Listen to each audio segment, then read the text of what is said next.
Hey Satya, good morning. Good morning. Good morning.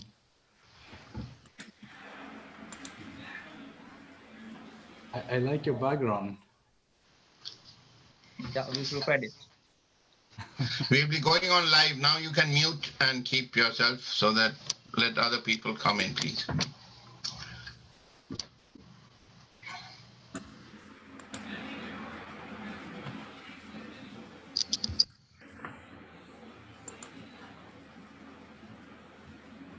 We are having all gradually, I'll admit, from 4 o'clock, everybody can come in. Good morning, Rams, Ramanujam. Good morning. Thank you very much for joining. You're muted. You're muted. You're muted. Unmute yourself, please. Raman, yes. Hi.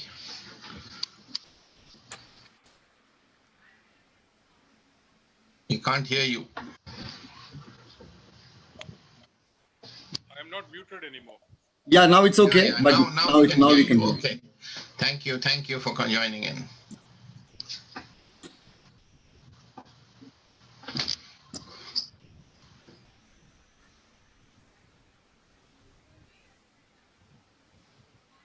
Thank you, Ramani, for joining in.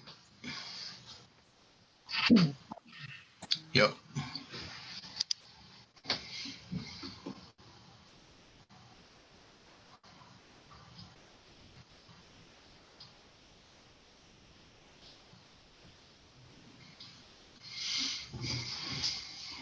Thank you, Ajayda, for joining in. Thank you, Zareed, Captain Zareed. Thank you.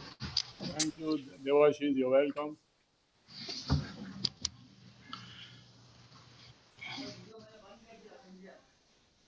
Welcome, Captain Zareed. Thank you very much, sir. Good. You can mute now, let other people come in here. Sure. We will go on live now in 1 minute.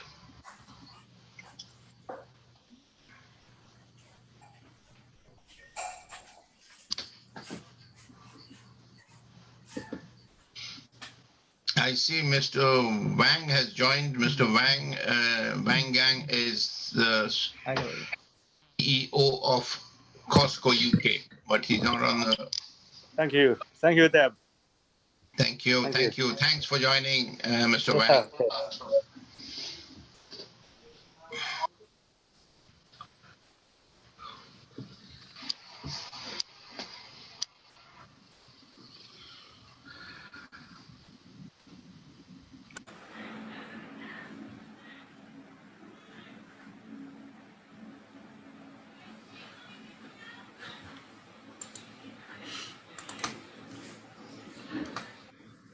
So we are live now on the Facebook page of Amon Board.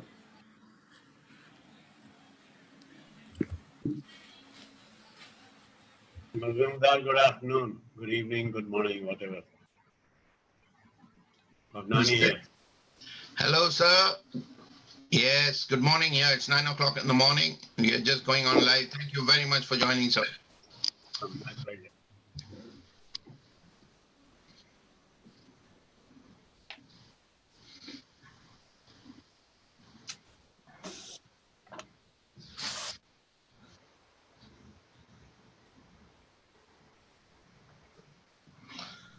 Good morning, Michael from England. Good morning. Nice to see you. Unmute, please. We can't hear you. Michael, you're muted. Yeah. Good morning. Yes. Good morning. I've just found that. Yes. Michael is the managing director of Gulfed in the United Kingdom. Thank you for joining. You're welcome, and thank you for doing this with your team.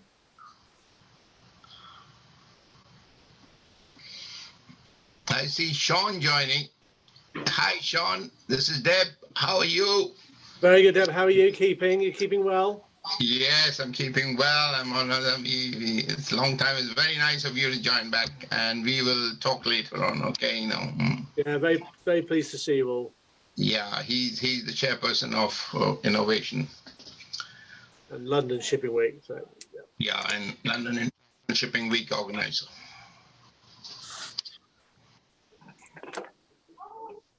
Hello, everyone. Hello, everyone, and welcome to today's webinar on Prevention is Better Than Detention, a Paris MOU Port-State Perspective jointly organized by Amon Board, Seed Maritime UK, and Limitless Purpose. We thank you all for joining us today amidst your hectic schedules. I am Kiran, your moderator for today's session. I'm a chief engineer with sailing experience of 9 years. I worked with various prominent shipping companies during my sea career. My shore-based experience mainly lies as Superintendent for Technical and Operations for Fleet Management Limited. I conducted numerous vessel inspections. Presently, I am pursuing Masters in Trade and Finance from Cass Business School at London. Our first presenter for today is Mr. Devashish Majumdar, the Chief Executive Officer of Seed Maritime UK. Devashish's career spans for more than 35 years.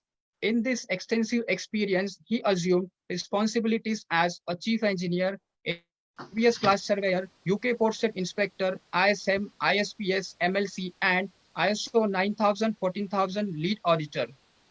He has held the prestigious and challenging positions as the head of ISM for UK Flag and head of UK Ship Register. Devashish had a stint as CEO and International Register of Ships at St. Kitts and Nevis, a Caribbean flag. He actively supports global ship owners and managers with surveys and audits to raise their safety standards and assist with regulatory and statutory compliance. In addition, he delivers training to the office-based technical staff and vessel senior officers. Today, Devashish will be giving us a brief introduction on port state control in present scenario of COVID-19 pandemic and how to successfully handle a PSC inspection and prevent detention. This session will be an interactive one where Devashish will ask some questions to the audience. Audience can answer in chat. We will also have a question and answer session after his presentation. You can also send your questions in chat format from your devices. We will now play a short profile video of Mr. Devashish.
Good morning, everybody. Good morning, UK. Good afternoon, Dubai, India, and good evening, Singapore.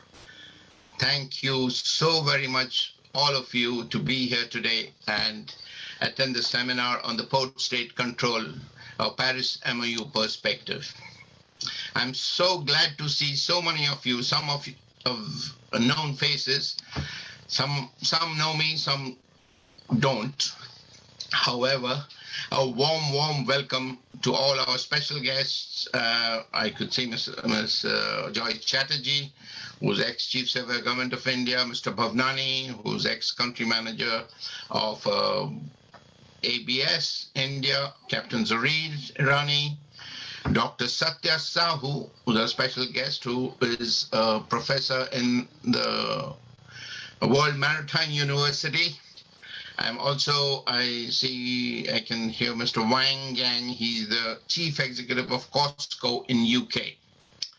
So I also have a lot of people who are coming from different areas in Turkey, in Egypt. I could also see Mr. Prithvish Banerjee from Scotland, Michael Skvanakis from England, Mr. Ramanujam, Mr. Mukherjee. These are all colleagues in India. And from the bottom of my heart, welcome all. Thank you so much for your time, and thank you so much for joining us today here. Now, today you will hear the inside story of the Paris MOU Port State Inspection by an inspector himself. Now, I've been 12 years in the British Civil Service, and out of that 7 years at Port State Inspector. Unfortunately, I detained maybe over 100 vessels in the United Kingdom, and out of which of 22 different flag states. Of course, this is not a good thing at all, but that was my job at that time. So I had to detail, arrest, and ban ships at that particular time. Now, I have seen how it affects the maritime industry, a detention, how grave a detention is, why people are so scared of detention. So I have seen companies losing money. I have seen masters, chief engineers losing their job, because once I had detained a Greek vessel and the Greek master was in shock because he lost his job. Because that particular company, if the ship is detained, the master goes home. So these are the things has led me to make this today what I am, to help and prevent detention and prevent the losses of everything. I've seen these hardships when I myself detained a ship. So I decided to do my best to prevent detentions. Okay. Now, most of us are scared of port state control, especially ship owners, ship managers, ship's crew and officers, and so are the charterers. The fear is detention. Why? Because the vessel goes off hire, you start losing money. Charterers, you won't get your next charter, next job. Jobs are also losing, people are losing job. So one should not be afraid of a port state inspector. Do not treat him like a police officer. He is like you and me, a common man. He's just doing his duties. So he will do whatever has been, in his jurisdiction and what he has been instructed. It is very important that how to deal and discuss with him. So I shall now, I'll get into some details about the port state inspections. I'm always here. I'm not here to teach you everything. You all know much better than me. I'm just here to, go through the perspective of Paris MOU. In UK, how we do it. In Europe, how we do it. Maybe it becomes beneficial to you. And there is a lot of culture differences which I've observed. Because when there's a crew with Filipino crew, Chinese crew, all have different cultures and they react differently to a port state inspection. So these are the inner things I'm going to discuss, which may not be in a market, may not be in a book. And I hope you will get something to take home, which is new. Okay, now I come to the port state control. How did it all start? Now, all the senior dignitaries, our special guests, they're all into this, so they know it. But I'm just, for the rest of the thing, I just give you a slide, this thing. Where did it start? Now, Amogo Cadiz, now if you see the slide, ran aground in the coast of Brittany in France in 16th of March, 1978, spilling about 220,000 tons of oil into the sea. Now, it is currently the number 8 on the list of the largest oil spill disaster of all times. So what happened then? That is the time when 14 European states, countries came together and formed the Paris MOU. That was the first port state control body which was ever formed. And now, so that was formed. Now, from the audience, I just want, if you want, you can just lift your hand and say, I just want to know, can anyone tell me which year the port state control started? The guest of honors, you know the answers, so I'm not asking you. I'm asking you, the general people who are attending, which year the port state Paris MOU started? And anybody? 1990, I get an answer here on the screen. 1987, no. Anybody else? Anybody? Anybody? 1995, no. If anybody can answer 2000, okay, I'll give it. It's 1982. 1978, the ship went aground with so much of oil spillage, and in 1982 this was formed. They took 4 years to form this. Now, after Paris MOU, many other MOUs follow suit, like the Tokyo MOU. And now, why I'm going to discuss about the different MOUs and where it is. Now, for the Paris MOU, can you just know where the Paris MOU operates from? Again, this is for the normal participants. Paris, no, I'm afraid no, not Paris. I'm getting some answers here. If anybody from the audience can say, where is the headquarters of Paris MOU? Anybody? London? No, I'm not. I'm getting this thing from on the screen, some answers. So keep your answers on the chat. And, yes, somebody's answered yes. I got a correct answer, Hague. Now, the next slide, please. So this is the headquarters. It is in Hague in Netherlands.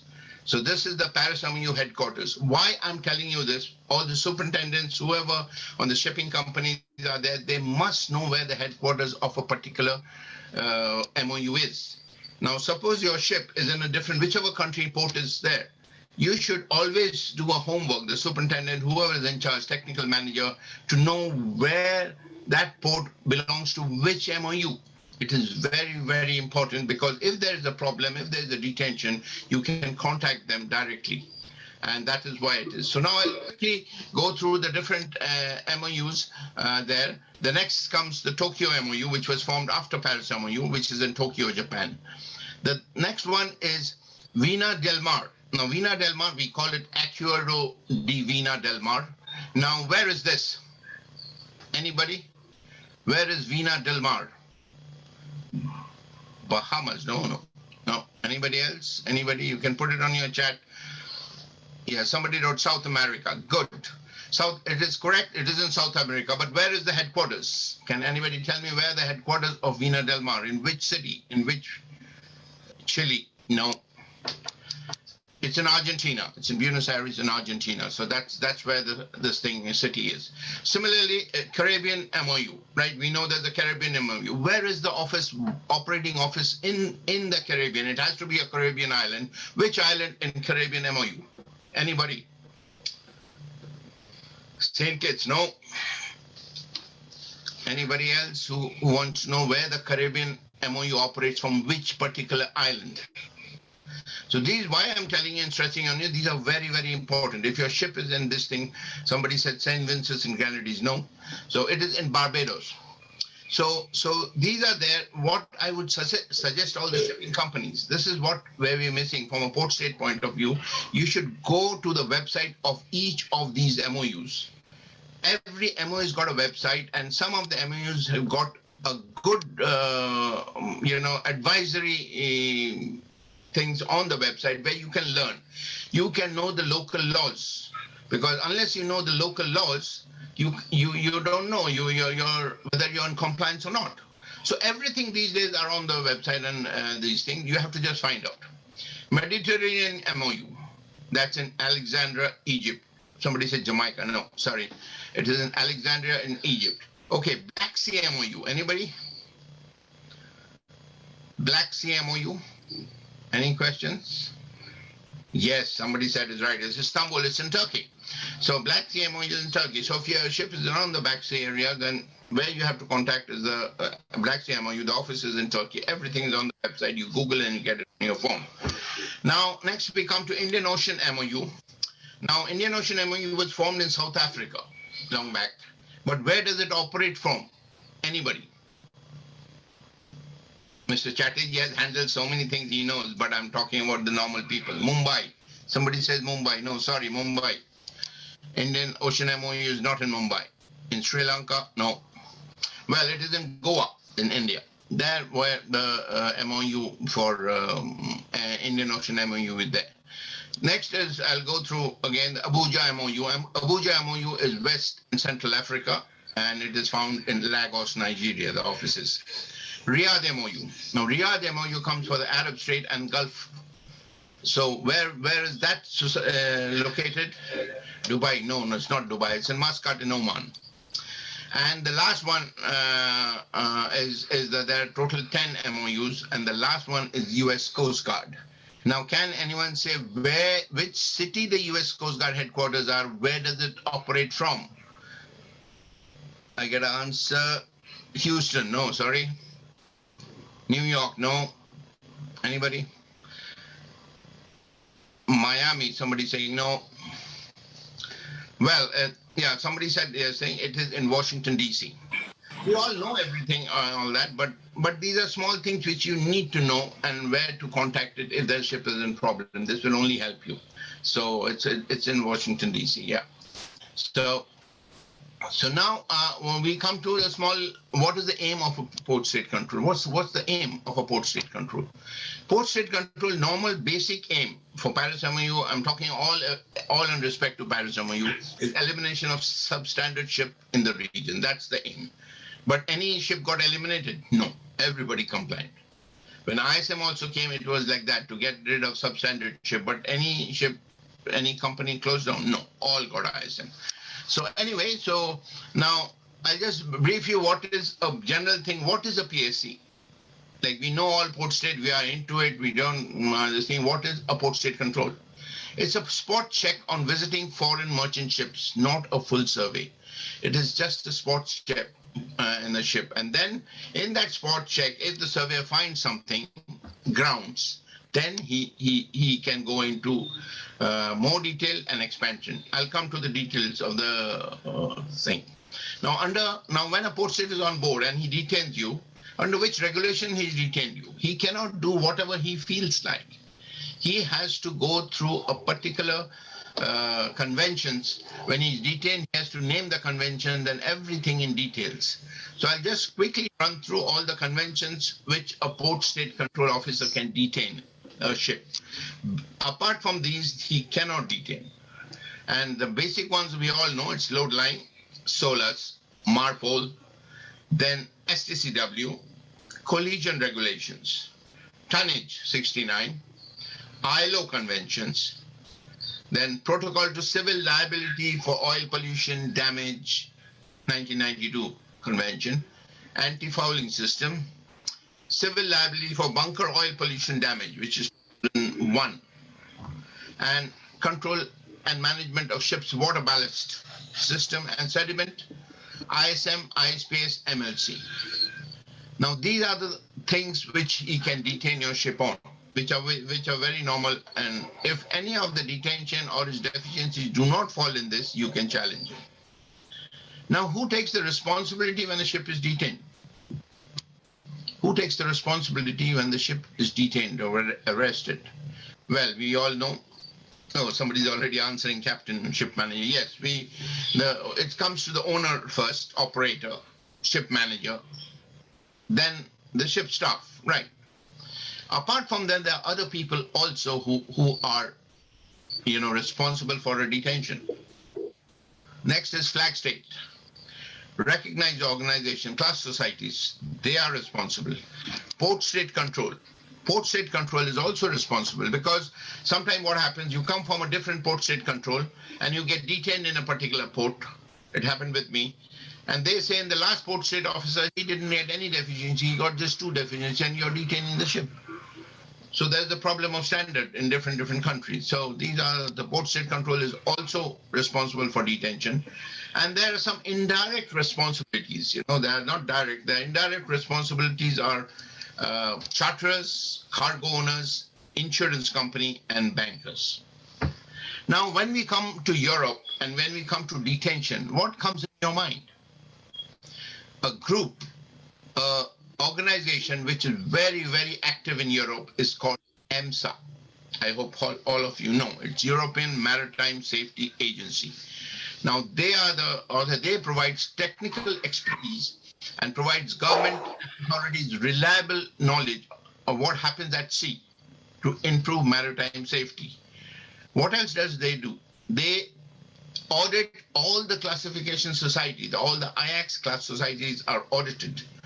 And they found that whether the class societies are doing a job properly or not. So now I come to types of port state inspections. Okay. Now, before we go to the types of inspections, we all know I have to discuss a little bit of the risk profiles. So we all know what are the risks. Well, there are 3 types of risk profile attached to a ship.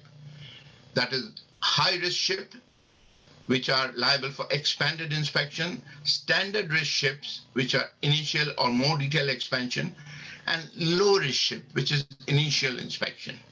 Now, these are the 3 typical. Wherever you go to the website, put in your ship and your IMO number, you will get the risk profile of your ship. So you know your ship is a low risk ship. Now, if you are in a low risk ship, port state will not bother you in Europe for 2 years. But if you're in a high risk ship, they will attend every 6 months. So all the superintendents should know this, because of risk profile, when they are going to get attended and when the ships are going to, because what are these things? A lot of things, when I was a port state inspector, people used to ask whether MCA is going to board, whether port state is going to come, and US Coast Guard is going to come. Nowadays, there's no need to do all that. You will get yourself from the website and you know what sort of an inspection module they are in. So next slide, please, for the port state. So I'll just...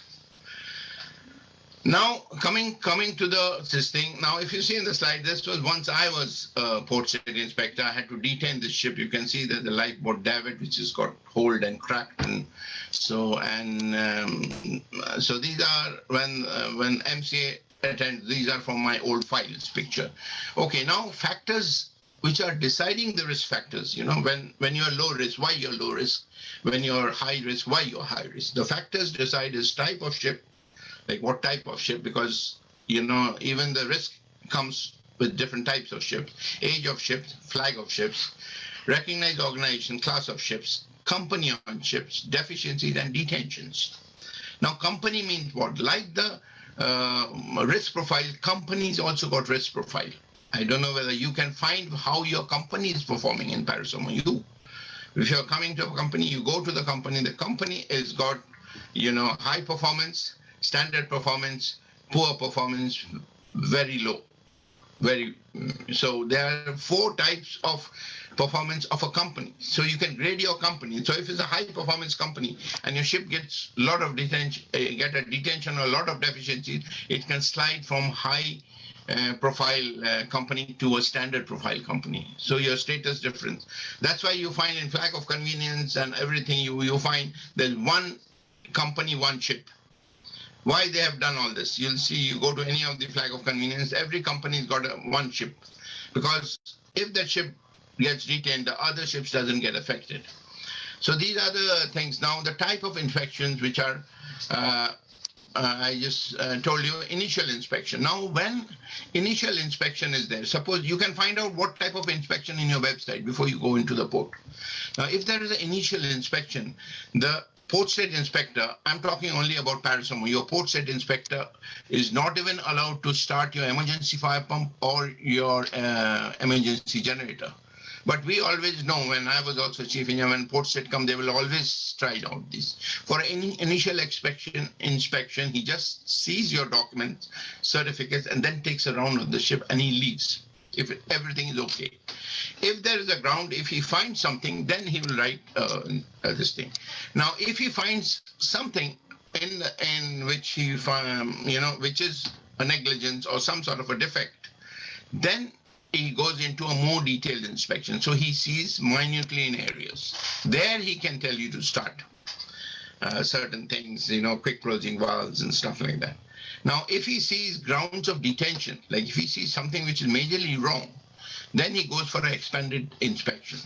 Now, this can happen anytime. But from Paris MOU, when we are there in the Paris MOU, we have been taught that when you go the gangway of the ship, you should be in your head that you will not detain the ship. That's how we have been trained. So when you're going up the gangway, you have decided you're not going to detain the ship. And that is how you go. And then when you see something which is getting detained or something, then detainable items comes up, and then you change your version. Now, among the inspection, there are types of inspection which I told you how you're going to find out before the ship goes into the port. If you go into the port, before that, you go to the Paris MOU website of that particular port, and you'll find P1 next to your ship inspection type P1. Now, what's P1? P1 is priority 1. Most of people know, but some of people who doesn't know, that some youngsters who have also joined. So priority 1 inspection. If you're a priority 1 inspection, please note 100% port state is going to board, 100%. In Paris MOU, if you have a priority 1 inspection, come what may, we cannot miss. Because if you miss a priority 1 inspection, we get penalized as a country in Paris MOU. So no one is going to, whether it's Saturday, Sunday, or whatever it is, we're not going to miss the priority 1 inspection. Next one is P2 is priority 2 inspection. So if your ship has got priority 2 inspection, you got a 50-50 chance. Port State may not board, but they can board if they want to. And it's got an overriding priority. I will explain what an overriding priority is. If P1 and P2 are there, and if both of them initially a more expanded inspection can take place. Okay, now in P1 we have overriding factors which are priority 1. Now, what all things makes a priority 1 inspection? If the ship is reported by the previous MOU. The ship is coming from a different country or a different area, and if that MOU has reported to this MOU, because everything with AIS, everything is transparent now, where you're going where. So then the 100% someone will be boarding if the previous port state inspector, maybe that's in Philippines, but if they're right, then somebody is boarding. Then 100% this thing is if it's collision and grounding. Illegal discharge, any sort of illegal discharge, 100% port state will be boarding. Unsafe maneuvering. If you're maneuvering inside the port and you've been watched that your maneuvering is unsafe, then port state will be boarding. If class is suspended or withdrawn, then the port state will be boarding. And if the ship is not in the database of that particular this thing, which is not in the database in Paris MOU, or is coming first time in 1 year in that particular country, or in Europe in that particular Paris MOU region, then they will board. If these are the factors, make sure 100% port state will be boarding. Now, let's come to the priority 2. Now, what is priority 2? Now, priority 2 falls under ships reported by pilots. Now, I went to a lot of, when I was chairman of a safety committee in MCA, and then people and the owners have raised this question that we pay the pilots' fees are paid by the owners, and why the pilot complains about us to the port state? So that was a good question, and the owners always feel that we are paying the pilot, and then pilots goes and complains to port state. Because it is by law that is there. In Paris MOU, it is by law. The pilots, in their job profile, it is written that if he sees some sort of a thing which is doubtful, like suppose a pilot is getting a ship into the port, and the ship is not going astern, is not going astern smoothly. There's a sound coming when the ship is giving an astern movement. Now he's a master mariner. He won't end that technical. He will inform MCA. And then the MCA will find out whether it is true or not, or they will investigate. So similarly, when there are information by VTS, by master crew members with a legitimate interest of ship operation of ship, shipboard living and working conditions, and oil pollutions, and MLC food or pay, make sure none of your crew member calls up port state in Europe like MCA. If they even give a phone call, 100% port state is boarding. And this is the internal thing I'm telling you about Paris. If for any particular reason, whether it's food is bad or whether it's safe, whether it's accident, whether it's anything, if a crew member officer calls the MCA doesn't want to know the name. So the crew and all is, they are safe. Their name, it'll be anonymous. If they don't say their name, it's fine. You can still, but if they complain, the port state will be boarding immediately because it's a overriding factor. So again, non-compliance and reporting obligations, outstanding deficiencies, where previously ships detained after 3 months, cargo problems, then class withdrawn. These are the tips, okay. Now, okay, these are the tips that mainly but I just went through this. Now, anybody in the audience knows what's banning of ships? Have you heard this term, banning of ships? And Paris MOU ships are banned. Now, why they are banned? Anybody? Well, I'll quickly go through this. Yes, somebody said vessel is not allowed. Yeah, okay, I'm going to tell. Banning of the vessel is the refusal access of the vessel into that MOU. So if in the Paris MOU, if the vessel is banned, the vessel cannot enter Europe. Now, this is going to be a huge thing financially, trade, your charterers, everything will get affected. Now, I'll go through in Europe how the banning takes place. When a ban, which ships are normally banned? A ship which is detained 3 times in the last 36 months, and it is a blacklisted flag. If it's a blacklisted flagship and it is detained 3 times in the last 36 months, it is liable for banning in Europe. If a ship is detained 3 times in the last 2 years, 24 months, and it's in a grey listed ship, I'll come to the blacklist, grey list, and white list later on. So then they are liable for banning. Again, when a ship jumps detention, it can be banned. Now, what is jumping detention? Now, suppose the ship is an anchor. The port state comes and detains the ship. When the port state go away, the master heaves up the anchor and sails out. Then what happens? That is called jumping and detention. You're running away. But nowadays, you'll get caught in the next port. There's no point doing that. In previous years, they used to happen. But even if you jump a detention, then when a ship does not call on an agreed repair yard. Now, suppose it's a port state content, you have detained a ship, and it cannot be repaired in that port. So the port state gives you a single direct ballast passage to the repair yard, right? Now, if the ship doesn't go to repair yard, as they sail out from that ship, from that port, they go to another charter, and they said, we'll defer it for another 6 months. They don't go direct. Then they will be banned. And always know that whenever a ship is banned, suppose I give you my example, I banned a ship, and that ship was taken to Turkey. They didn't want to repair in the UK. They took it to a Turkey shipyard, and I had to fly to the Turkey shipyard because the inspector who's banning the ship, he has to go and check all the deficiencies to unban the ship. So these are the things which you have to be careful, because once if you're falling in ban, everything goes. The owner loses heavily on money, and the ship won't be chartered again. So if you have a ban sort of a thingy in it. Now I'll slowly go to the expanded inspection. And expanded inspection means from funnel to tunnel. The inspector is going to do everything in that specified time. We'll look into ILO, ISM, STCW, MLC, operation controls, all the risk areas. And expanded inspections are for which ship, types of ships? All the ships which are over 10 years of old and are risk-based are bulk carriers, tankers, chemical tankers, gas carriers, and passenger ships. These are all, by the Paris MOU, are termed as risk-based ship over 10 years of age. So that is the expanded inspection.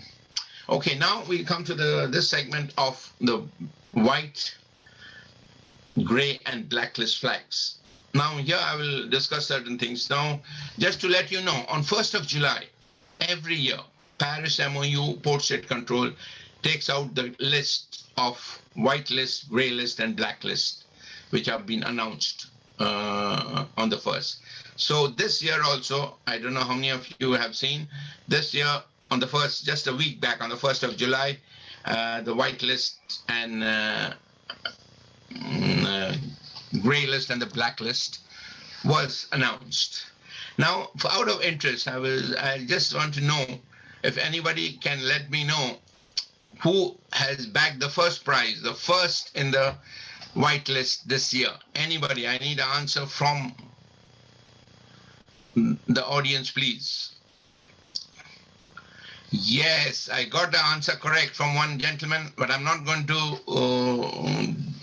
say it now. I got Hong Kong. I got, okay, another one. I got from the CEO of Costco and from Sean. The correct answer is United Kingdom. Now, Srikant Mukherjee also is written here. So it is, yes, United. When I left MCA in the UK, it was 5th on the list. So this year, after many years, United Kingdom has become the first. First means you're the best performing flag under the safety and port state control.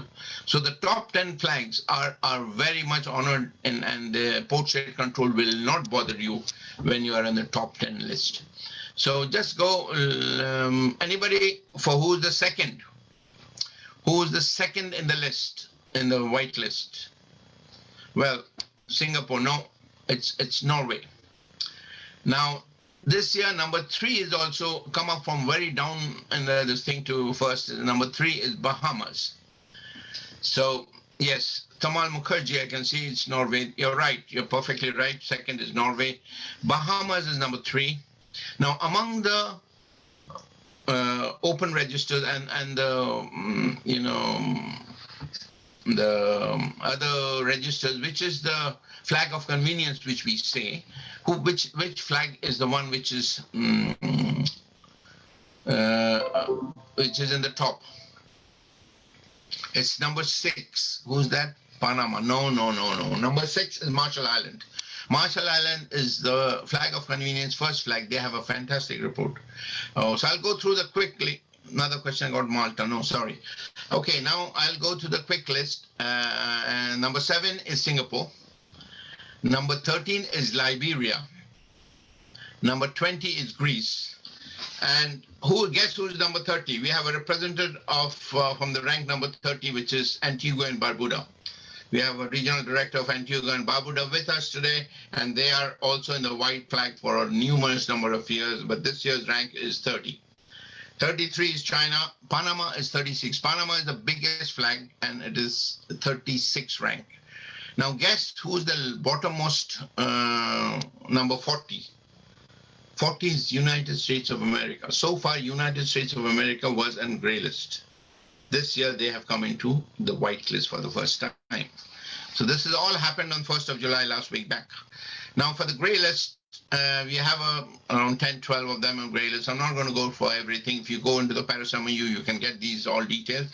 Now, the gray list, only the sad part is when you see India. India rank is towards the end of the gray list is 53. 53 ranking. The total ranks, the total flag states which are announced are 70. Total are 70. Out of that, 41 is white list, and the rest are gray list and black list. So we would expect India to do much better, because we are doing, India is doing better in all sort of a respect everywhere, but in shipping they're a bit down. So we think we are improving, and we should come up into the white list. Egypt is 55 rank. Now the blacklist. The blacklist is, the first in the blacklist is Cook Islands. Then we have Belize, we have Palau. And guess the 70th one, who's the last in the rank in all the flag state. Which country is it from? Anybody? From the audience, anybody? Tamal?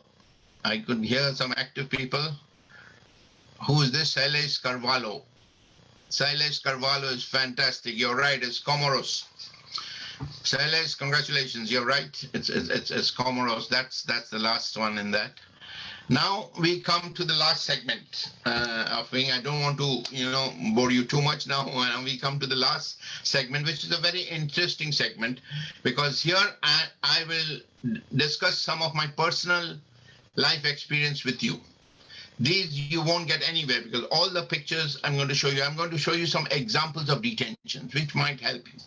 And these are all for my flags. They are my pictures, so they won't be in the market, won't be in the web, anything like that. And I will just give you a small sort of we'll have an interaction about that, and we will see. So let's have the first slide, please. Okay, now you see the slide. This ship I detained. Okay, this is years back. Now, what I want to show you is, like, this is a hatch combing member, right? And you see a crack. This crack was filled up by putty, soft putty, and painted by the crew. I'm not mentioning the name of the ship or the nationality of the crew or officers, which is confidential. But this is what they try to fool a port state. They've full crack. The crack has gone inside through the members, into the hatch, through the combings. And they have put all soft putty and painted them well. So whenever an inspector goes and sees various parts are newly painted, you have a doubt. So the best hammer for even superintendents, I would suggest, when you go for a ship inspection, is the best tool is a hammer. You should always have a hammer with you. So when I hammered it and all the cracks came out, and then on the other side, I don't have the pictures for those, and then it was a huge thing. They had to repair it then and there. The ship had to be detained. So these are the things in a real life which happens.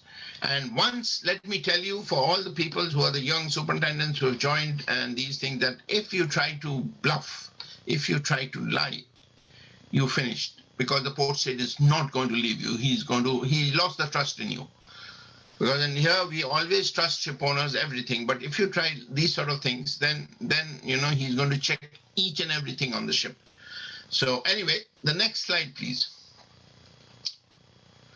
Now, this is another picture. When you go to the galley, and when you check, what do you check in the galley? You check the filters of the exhaust, right? They're shining all the time. It's all clean. Chief Cook will tell you, I just cleaned 2 days back, and everything is shining.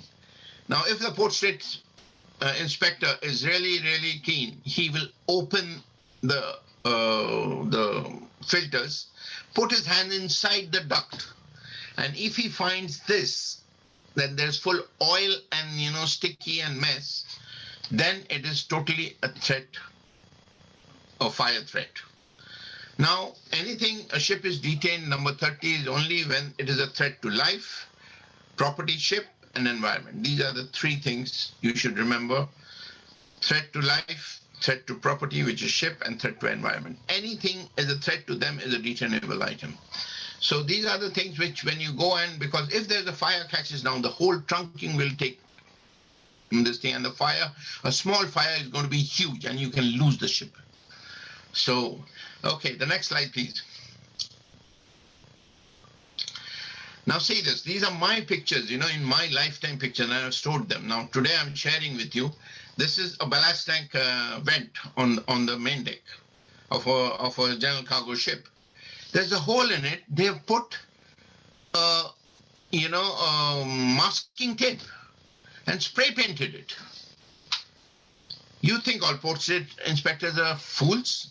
We're all ex-class, we're all ex-saying. Then when you see this, when you pull it up, is this. Now what will you say when you see these sort of things? Then there's no mercy for them.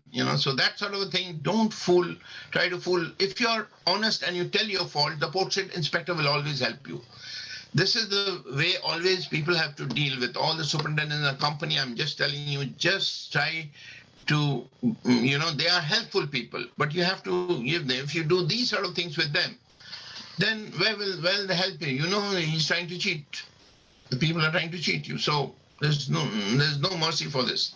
Okay, can I have the next slide, please? Okay, this is another thing of mine. This life jacket is thrown by me. So if you see the life jacket, it's a brand new life jacket with all the marks in it, all the IMO symbols on it, everything on it. And I pulled with my own hands and it tore. That means what? This has been stitched with the thread which our shirts are stitched. So it is a fake. So in CAT, if you know, it's about 60 to 70 kilometers in the factory testing, which you can't do it in your hand. If you can tear a life jacket apart with your hand, that means there's something wrong. Normal, a new life jacket which are tested, you cannot even tear it with your hand. So, and so now this is a detainable item. So what happens is when a company buys, so my advice to the company is when your purchase department, if you're a big company, make sure who is purchasing this has an idea of what is original. And if he goes by price, this is what happens. And this happened in UK port. All the thing has to be changed. All the lifeboat has to be changed. Buying in UK, which is very expensive. So what happened? So double and triple the cost. You wanted to save a few dollars and you paid. So these are the things. Can I have the next slide, please? Okay, now this. What do you see this? I had to detain this ship because a drill was going on. And this is an old ship with the open lifeboat. And the ship has come to the embarkation deck. And the lifeboat engine was not starting. So this young little fourth engineer jumped from the ship to the boat. See, the boat is not even alongside. There's a gap. If he falls, he'll fall in the water. Just to help his chief officer. So that means what? That means he doesn't understand. If you do these sort of things in Europe, if your crew does it, finished. You will be detained because the port state will not allow you to do this. So this is a detention. Next one, please. These are again, you'll find in old ships. This is absolutely no, not allowed. Okay, next slide, please. Now normally in the older ships, 10 years or more, you go to on deck, you find red, brilliantly painted fire lines. Now what has happened is this, you take your hammer and you hit on the bottom and there's hole. That means what? The pipe has become paper thin. These are mostly in 15, 20 years old ships.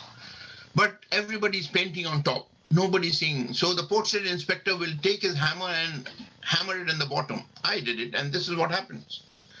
So you get detention because it is a before departure case. You cannot put a doubler. You have to change the section of the pipes. So these are the things which I'm bringing to your notice, which may help you and see what all areas a port state inspector checks. Okay, the next one, please. Okay, there's no next one, so I will be happily taking the questions and answers after this. But before I go, I let you know, I myself do some training. If you want to have more, there's not much time at all today to get into the details of it. If you need more details, like all these modules, more samples, all those things, I have got a module of port state control training, and so you can contact me, and I do also Paris MOU mock inspections. Because being an inspector, I check exactly the positions where a port state inspector will check, and you will get an advance, sort of a signal how your ship is, and your ship won't get detained. I can promise you that. So these are into my training modules, and even in my port state inspections, which I do a mock inspection. Now, before I finish, I just want to let you know that we have developed, Amon board has developed an app which please download. It's called Amon Board app. These are for mainly superintendents and shipping general managers and operators. With this app, you download your app, everything you can operate on the phone. So now on this, we could download these on the phone, and then when the app opens, you click book inspection.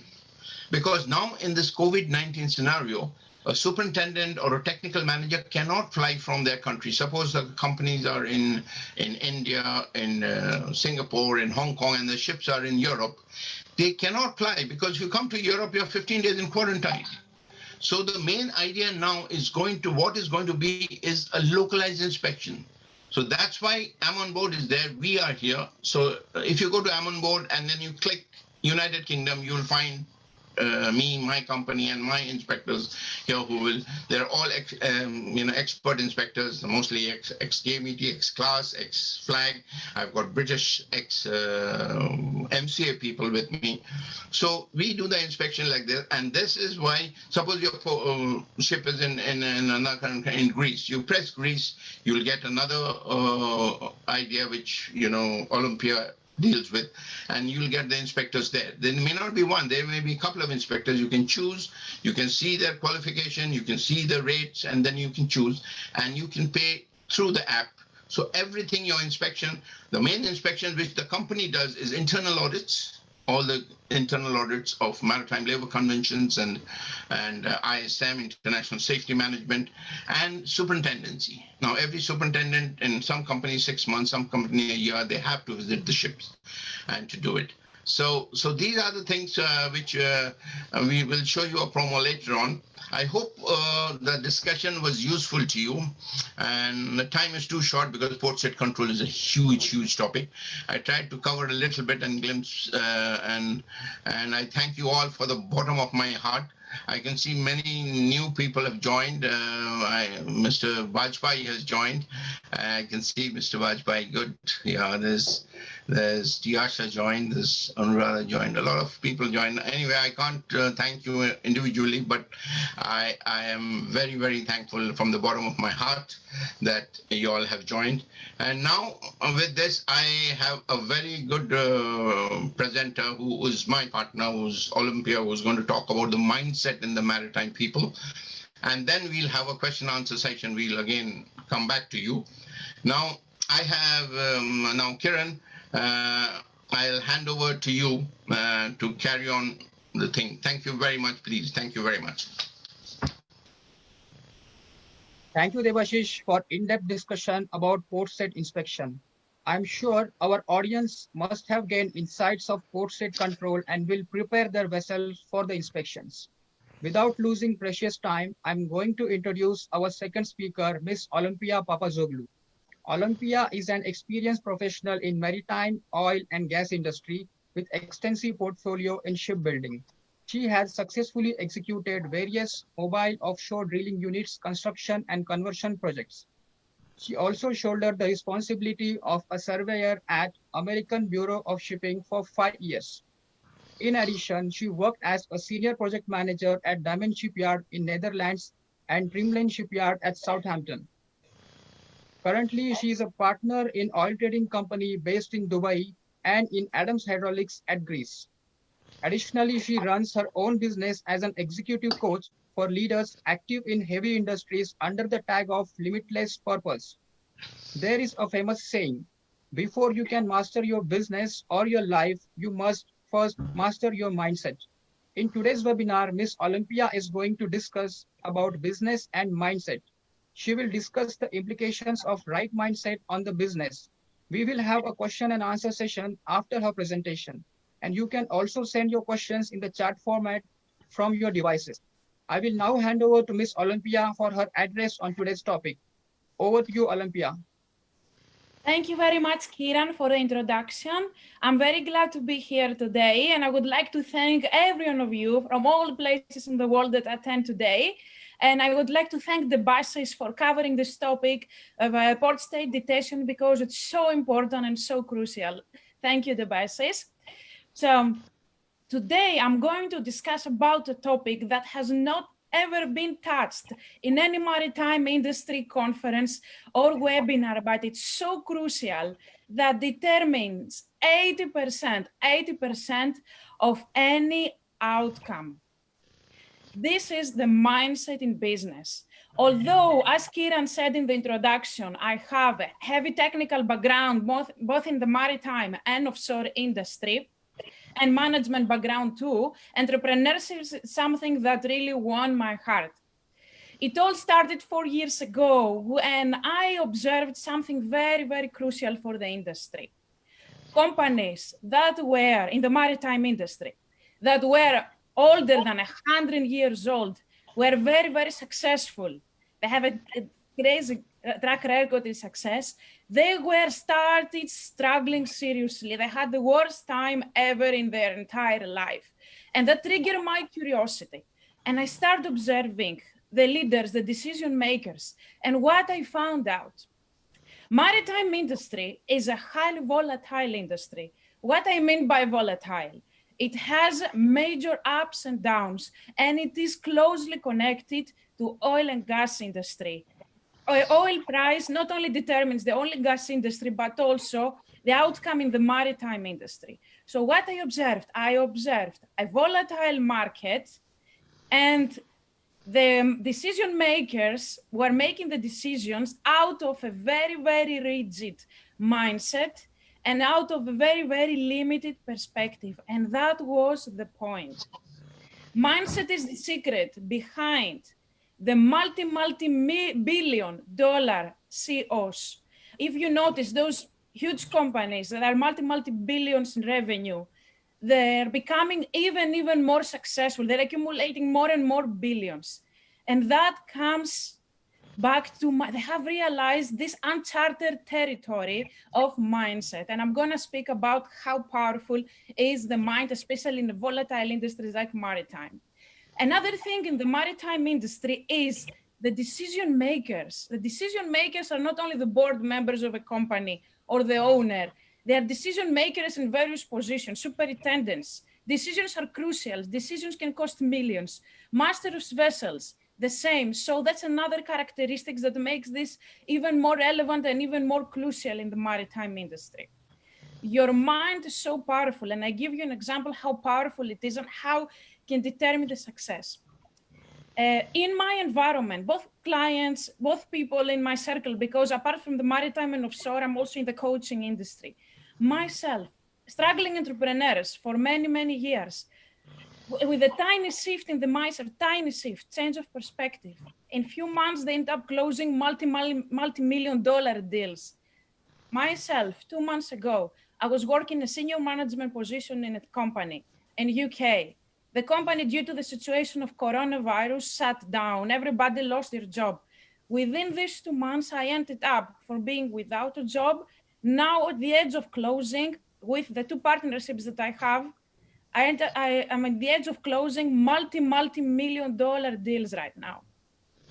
That's so powerful within 2 months. That's why I want to touch the topic today. I want to make the industry aware of that. Mind is very, very powerful. So what is happening? Mind is comprised of 2 parts, the conscious mind and the subconscious mind. The decisions that the decision makers are making in the maritime industry are made based on, they are made, but the conscious mind is only determines 5% of the outcome. But there is behind that 5% and 95%, which is uncharted territory, and which is where the decision makers make the decision in an autopilot. And at this point, I would like to stop and ask you questions. As a decision maker in the industry, how do you think are you making decisions, especially under pressures? Have you noticed a pattern of that is determined by an autopilot? Or have you ever considered the mind factor, the mindset? Questions for you, for the audience.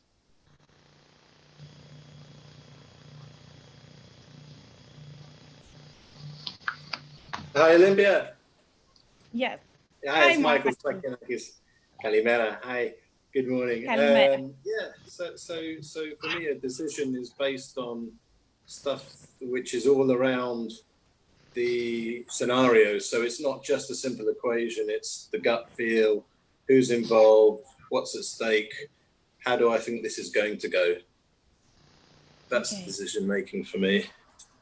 So you make out of your intuition, I said, or are you consulting someone? It's a feeling. The major factor for me is the gut feel. So and the ultimate question, which is always there, is this going to work out well, or am I safe? Yes. Yes, you said something very, very important. Am I safe? And I'm going to speak about that. So 80% of the success is determined by mindset and 20% by strategy. What is happening in the industry? They're great consultants. So the decision makers, CEOs, executives, they're going straight to the consultants. But strategy, that consultants are great, but strategy is only at 20%. So you have 95% uncharted territory of the mind, plus 80%, which is the mindset. And the opposite, you have 5% conscious effort and 20%. So you understand how crucial is the mindset. What is happening in that uncharted territory then, in the 95%? There we have unknown roadblocks and also opportunities that they are unconscious. When I say unconscious, they haven't been realized. What the successful CEOs of multi-billion dollar companies do, they go, they have personal coaches, they go with the help of the coaches, they go and dive into all those unconscious information on those beliefs that they are formed from the age from 0 to 7. So the unconscious beliefs are formed between these ages. And through formal education, like in the industry, they are engineers, they are finance people, they are seafarers, all of them following formal education, which means very limiting perspective. So by diving into this territory of unconscious and become conscious of how those beliefs are formed through formal education and through the early years of age, they become aware of them, which is the first crucial step. What is stopping them? And second, they are shifting perspectives because they have the limited perspective. So they put all the effort, all the energy in that perspective, but they create the same outcome, which is the failure of the company, the same outcome. Just a tiny shift in the perspective that lies in their conscious there, they make a different decision. And that different decision can be as effective as being from broke to closing multi-million dollar deals. And that's my case. And that's the case of my clients and many, many other people in my environment. It's major, is crucial, and especially such industries. So what you can do then, something very, very important. What is the role of your mind? The role of your mind is to keep you safe. Because most of us, most of the people, it's our nature, we are in a survival mode. So when something new is coming, so a new decision we need to make in the business, it jumps in and say, okay, it's unsafe. Although it's safe, but wait, because it's different, it's unknown, it's unsafe. So your mind jumps in. So it doesn't let you move forward. Another thing that is happening, the mind is adjusting unconsciously to the environment. So if you have a company in the maritime industry that have a specific stake in the market, they say, this is our stake in the market. So they adjust unconsciously, the decision makers, to the expectations of the market. They're not realizing that they're doing this. It's all unconscious. It's all lying in a 95%. They have to become aware that this actually is happening. They're adjusting unconsciously, and then they can change and make those small shifts that have a huge impact. That's what is really happening in the companies. That's what is really happening in the decision makers.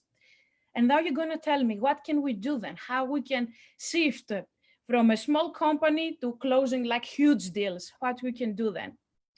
First, becoming aware of what is there in your unconscious, first step. Second step, go to the end point. When I say go to the end point, what I mean, you have a vision for the company, you have goals. Don't stuck in the intermediate, how you can get there. Don't stuck in the how, go to the end. Because what is happening when you go to the end, to the vision that you have for your business? You have a vision, you paint the vision vividly with details. So you give a strong signal to your mind, I'm already there. So the mind doesn't stop you, doesn't tell you it's unsafe, doesn't try to give you any excuses or any explanation not to get there, because you're already there. You have to be in the vision, and you have to be visualized vividly what is the vision for your company. On the other side, if you are from the point A and you want to go to point B and you think about the intermediate, your mind jumps in. All these unconscious roadblocks come to the surface without you realizing, and it stops you. And you will never get there. You will never get there. And I want to ask you questions. What do you think is the common characteristics of those multi-billion dollar CEOs? Give it a guess.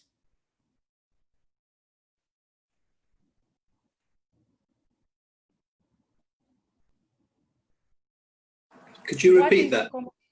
Yes. What is the common characteristic of the multi-billion dollar company CEOs? I see some answers. I see right attitude. I agree. Teamwork, partially, yes. But what is that one thing that is the strongest of all? Commitment. Commitment also, yes. But there is one that is the major.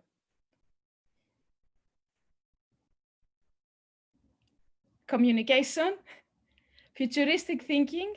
Yes, we are very close in the futuristic thinking, maximize profit. That's a motivation, yes. But what is that thing, the tool that they use? Leadership, it's major too. Value human, yes. I will tell you. It's a vision. It's the strong vision that is fully focused like a laser-like beam. And not only them, they have also a team of executives, a team that is also joining in that vision. And what is happening? They live in the end result, they live in the vision, and they bypass the intermediate. So the mind is not telling them it's unsafe, doesn't try to keep them safe because they're already in the end result. So it's a vivid vision. Yes, exactly. So I will give you to tell something to try before I close to test the powerful of your mind. It's going to have quick results for your business if you're in a decision-making position. I call it a technique that I share with my clients. I call it the vision in a vision. The vision in the vision means you assume that you are already in the end result where you want to be. You have reached like you close your $1 billion deal, for instance. And then what is the next vision after that? What is happening if you do this? What is happening is you give a signal to your mind, I am there and I'm looking what is after there. I have overcome everything, all the roadblocks, and I'm there. So what is next? So you focus on the next, and everything will flow very naturally and easily, and you will reach fast without even realizing how fast. And it works because your subconscious, as I said, is very, very powerful. So you will not have the roadblocks to stop you. So first is awareness, and second is strong vision bypassing the intermediate. So that's all that I wanted to share with you today. This is a tool that I want you to try. I work privately with clients that are executives in both in the maritime industry and other industries, of course. I have also a powerful program where I'm pressing exactly those buttons in subconscious to have those results, to close very, very fast, huge deals by shifting the mindset and by bringing the company where you want to be. I have my signature program where you does exactly like this. If you have questions, you can also feel free to contact me. You see the contact details. And I have also a YouTube channel where I share the link here, where I explain everything about the mindset. I give tools for immediately to try and see the results in your business and in decision making. You're gonna see it very, very fast. Thank you so much, and I will respond to your questions in the question and answer session. Olympia, many thanks for emphasizing on right mindset and its effects on successful business decisions. We will now play a promo video for Amon Board and Seed Maritime before we move on to our esteemed guest speakers section.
Now we are going to conduct one small poll session. So some questions will appear on your screens. You can select the right answer for the particular questions.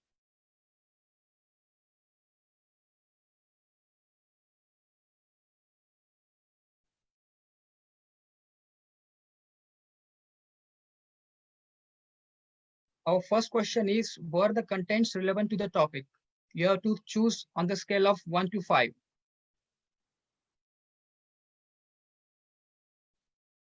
Our second question is, did the webinar add value to your time? Our third question is, will you be interested on webinars on operational topics related to ship management and training? Our fourth question is overall experience with the webinar.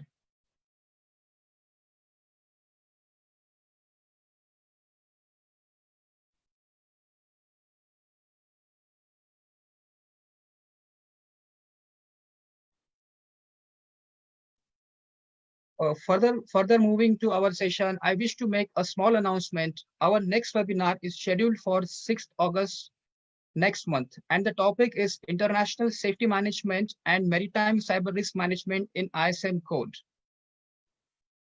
Moving further, I wish to mention that today our webinar is graced by many guest speakers who have legendary contributions to the maritime industry.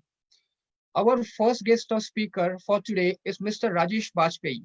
Mr. Rajesh is a former chairman and CEO of Bernard Schultz Ship Management, which is widely known as BSM.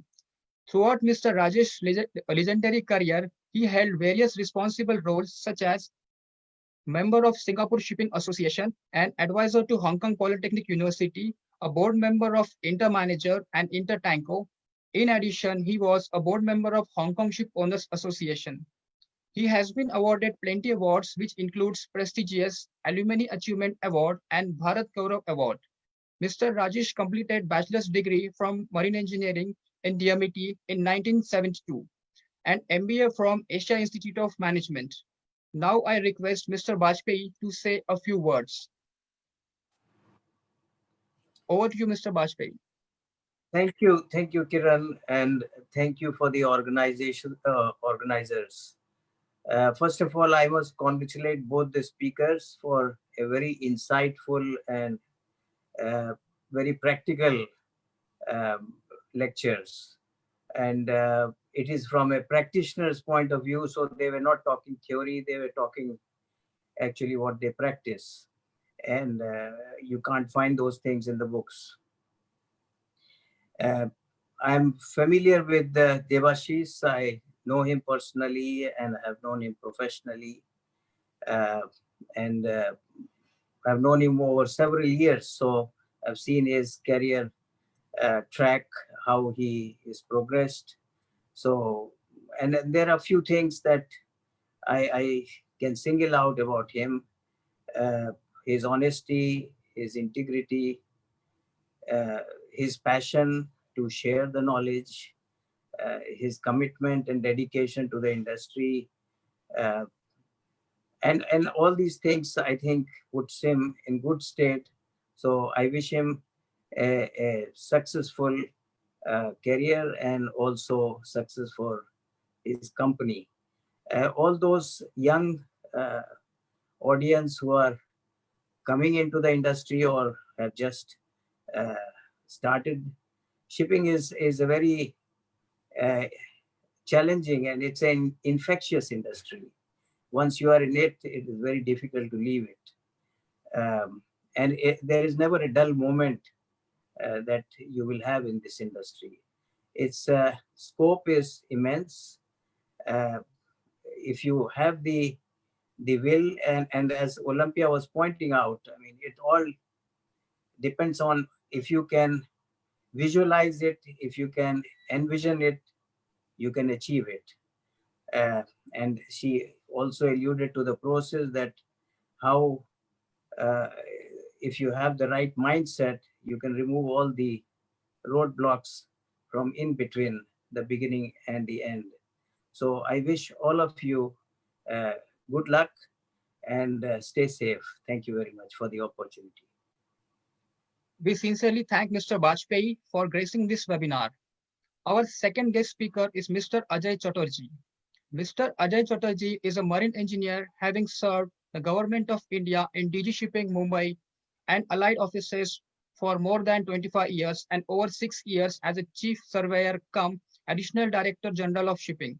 He was the head of statutory inspections, surveys, audits, and certification of merchant ships, overseeing PSC inspections and for implementation and enforcement of international regulations for safety of ships.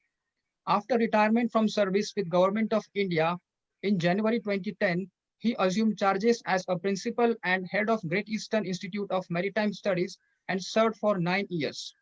Concurrently, he has retained as expert consultant and lead IMSA's auditor at IMO. During this period, he has also conducted several IMO training programs on raising awareness of greenhouse gases emissions from ships, ballast water management on ships, and import of as lead auditor for IMO member state audits in different countries. Most recently, he has conducted IMSA's consultancy assignments at United Republic of Tanzania and Republic of Korea.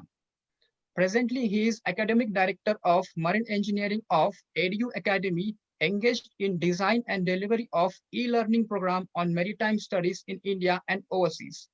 Now I request Mr. Ajay to say a few words. Over to you, Mr. Ajay. Good afternoon.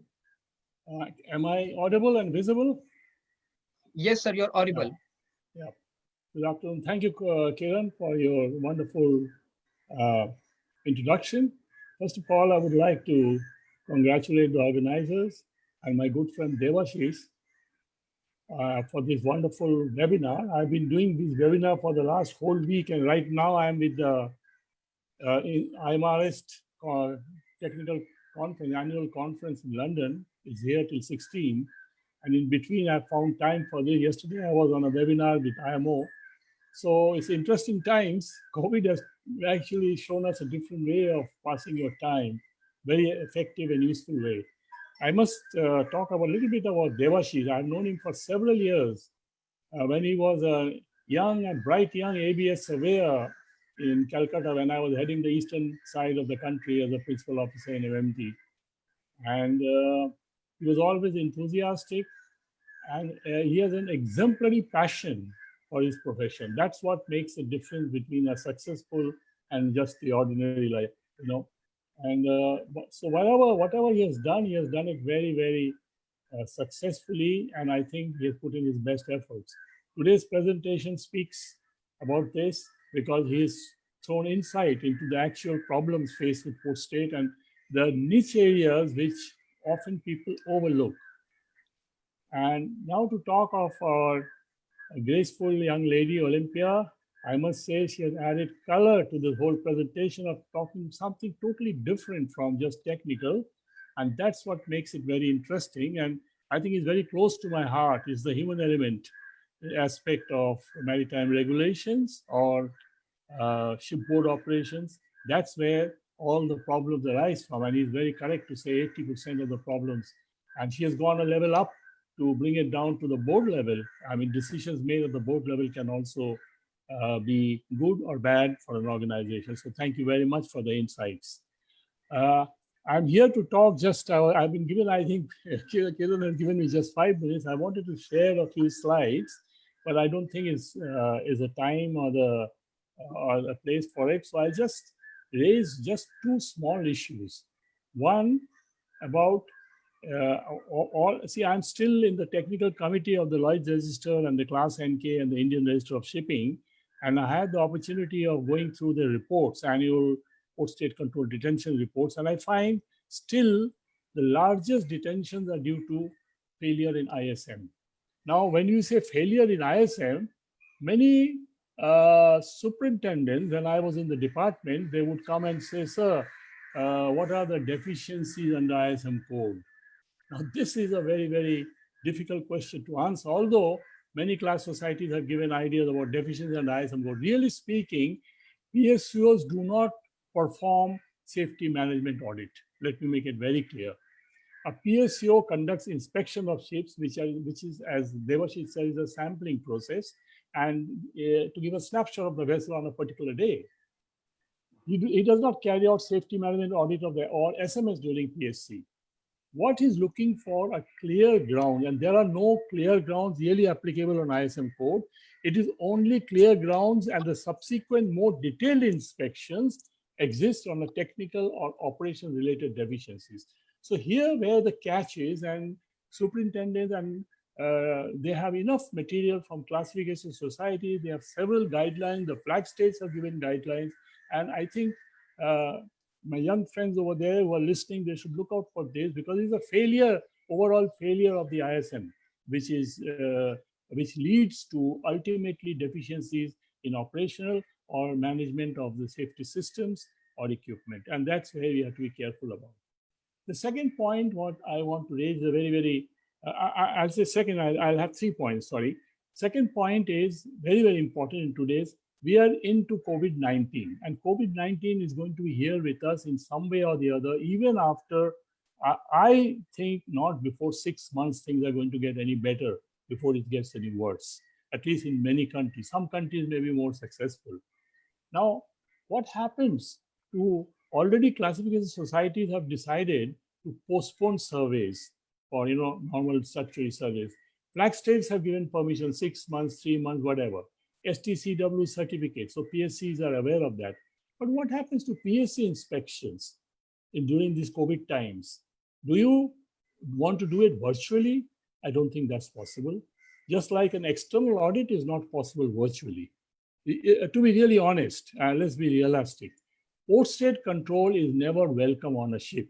I have been in this game for my professional life is 50 years after my graduation and training, 50 years of sailing and administration. And I'm sure all of you here will agree, port state control is never welcome on a ship, no matter how good the ship is or how large-hearted the shipping company is. So they're not going to tell you, sir, these are the deficiencies I have, here's a photo, you see it and let us know what we do. If we knew about it, we would have rectified it in the first place. So what is the game plan for surveyors, for flag states, for classification to continue at least in some way or the other during the COVID-19 and after COVID-19 port state control? Already, I'm aware that Australia has, they are allowed commercial shipping, and to some extent they are doing port state control, and particularly they are looking at MLC violations. That means shipboard people not going home, long stretches, contracts are being extended, etc., etc. So similarly, it's happening in other countries, but all the MOUs, the major MOUs, they have postponed their CICs. I'm aware of that. Tokyo has postponed till 2021. Caribbean, they have also postponed. And, they had, for example, Tokyo had stability in general developed by Paris and Tokyo, and ballast water management, Caribbean MOU, they have postponed it. But what about the normal port state control? How do you see, how do you, I think my experts here can throw some light on it. What is the game plan? How do you continue with port state control? This is something which is bothering me, and which is a matter of concern, because COVID, when it will end, and even after COVID is over, a PSU inspector will be a little hesitant and he'll be anxious whether he should board a ship or not. And similarly, the ship's people will not like an unknown person to come on board just like that. Of course, there'll be all the protocols of sanitization and all that, but that's not enough, You close-up inspections and he has to sit and see the documents and all that. So it will be a very perfunctory inspection, if at all. So this is one question I have. And remaining, I don't want to take your time. I'll just leave it at that. I'll not do my presentation. And once again, I thank all of you for your patient hearing and giving me an opportunity to share my thoughts. Thank you very much. We thank you, Mr. Ajay, for joining us today in this webinar and sharing the insights. Our third guest is Mr. Bhavnani. Mr. Bhavnani is working with Viswa Lab, a Houston-based marine fuel testing company. He was a country manager for American Bureau of Shipping for India, Sri Lanka, and Bangladesh. Mr. Bhavnani did his bachelor's degree in marine engineering from DMET. I request Mr. Bhavnani to say a few words. Over to you, Mr. Bhavnani. Thank you, Kiran. First of all, let me congratulate both the speakers, that is Mr. Majumdar and Ms. Olympia, for wonderful presentations, very informative. Personally, I learned a lot of new things, and it was worth spending time on listening to both of them. Mr. Majumdar, of course, I know him, as other speakers also said.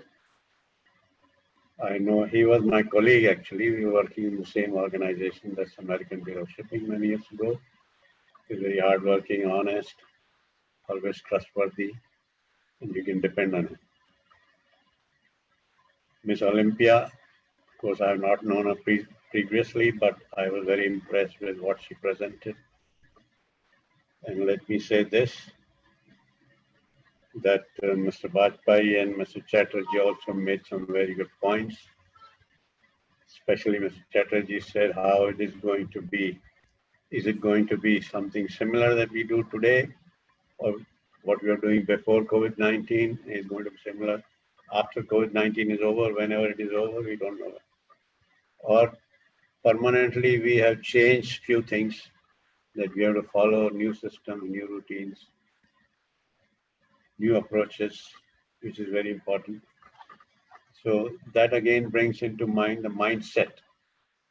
We have to develop a mindset to do things differently, not something that we have been doing all the time, always.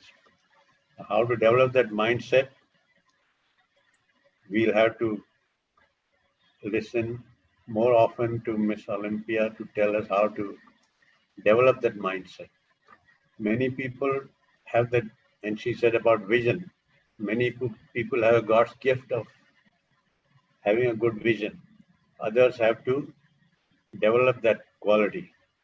So how to develop that quality, maybe Miss Olympia can tell us in another webinar. It will be very nice to hear. And now something very controversial.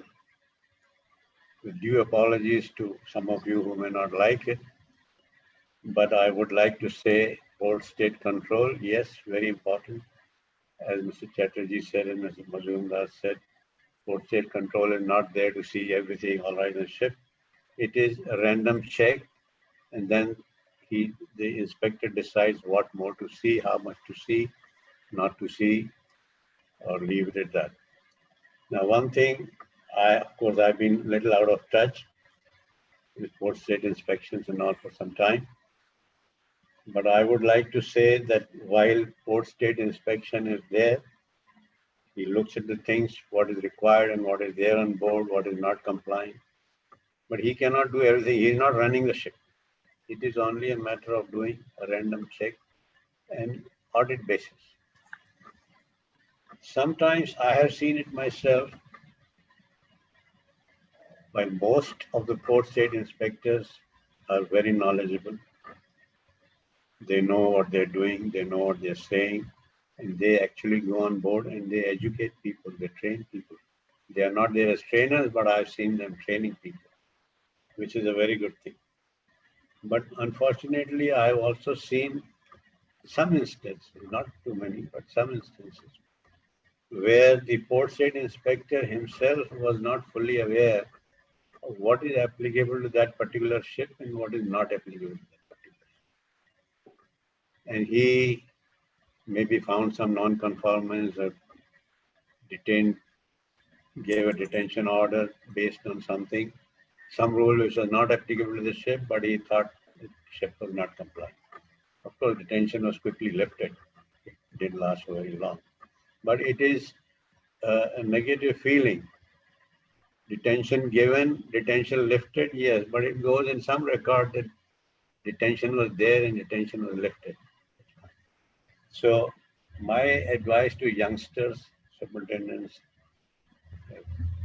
masters, chief finance board, that in addition to what company tells you, you should also be aware of what rules, be aware of the rules.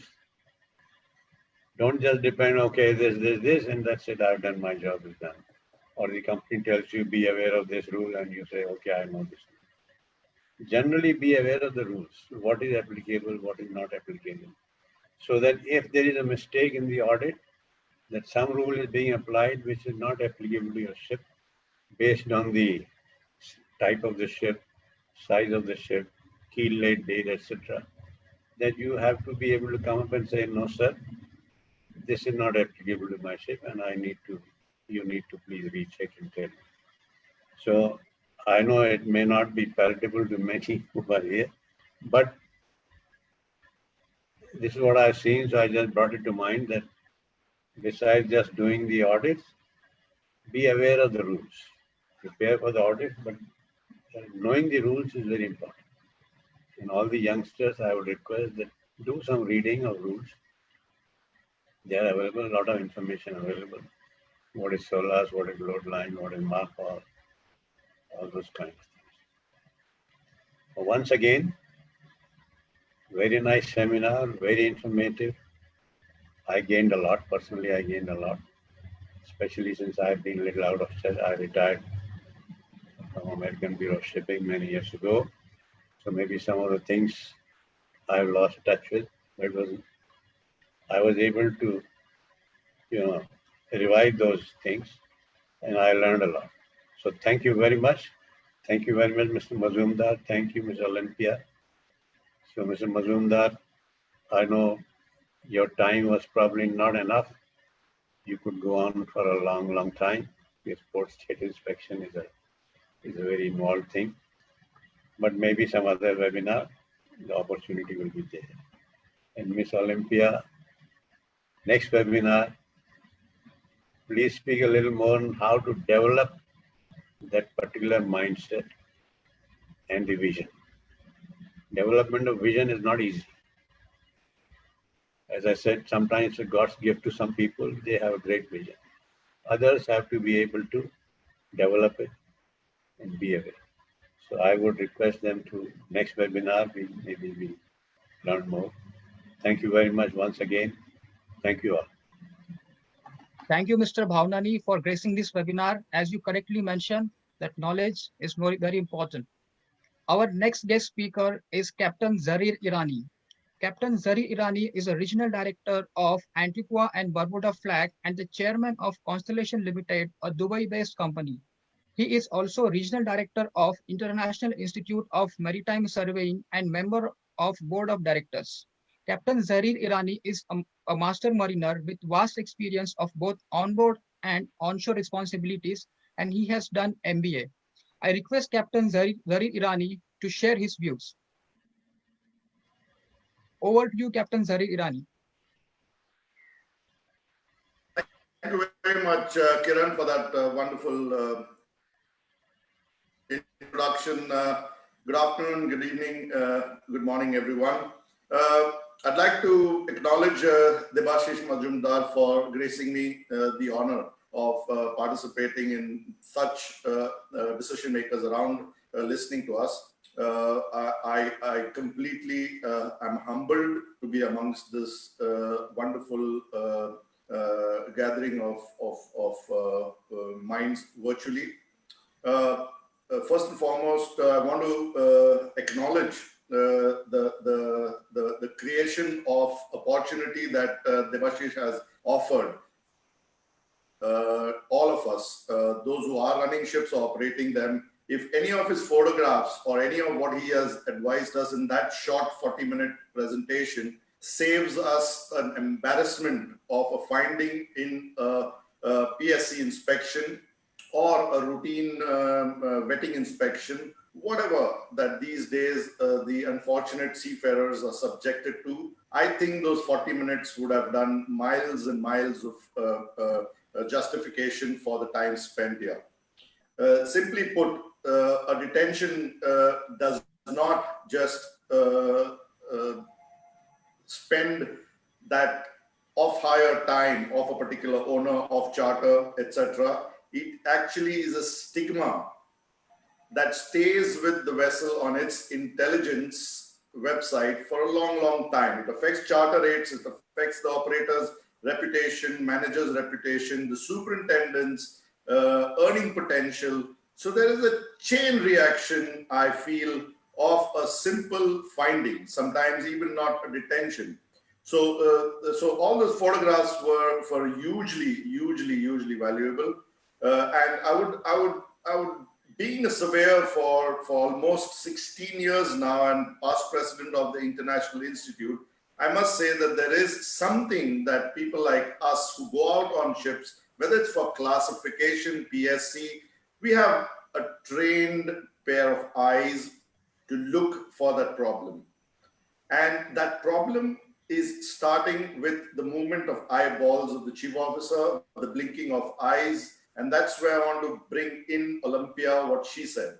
The moment people hide things, the moment people resist information, that's enough for a particular surveyor, whatever hat he's wearing, to dig deeper. So that's where body language comes in, the mindset comes in. Now, as Constellation Marine, we finished 21,000 nominations, and we've got a set of 18 surveyors who go around doing this. And there's only one thing that I tell them: be nice to people when you go home, go on in their homes. The ship is their home. A PSC surveyor has also got the same advice.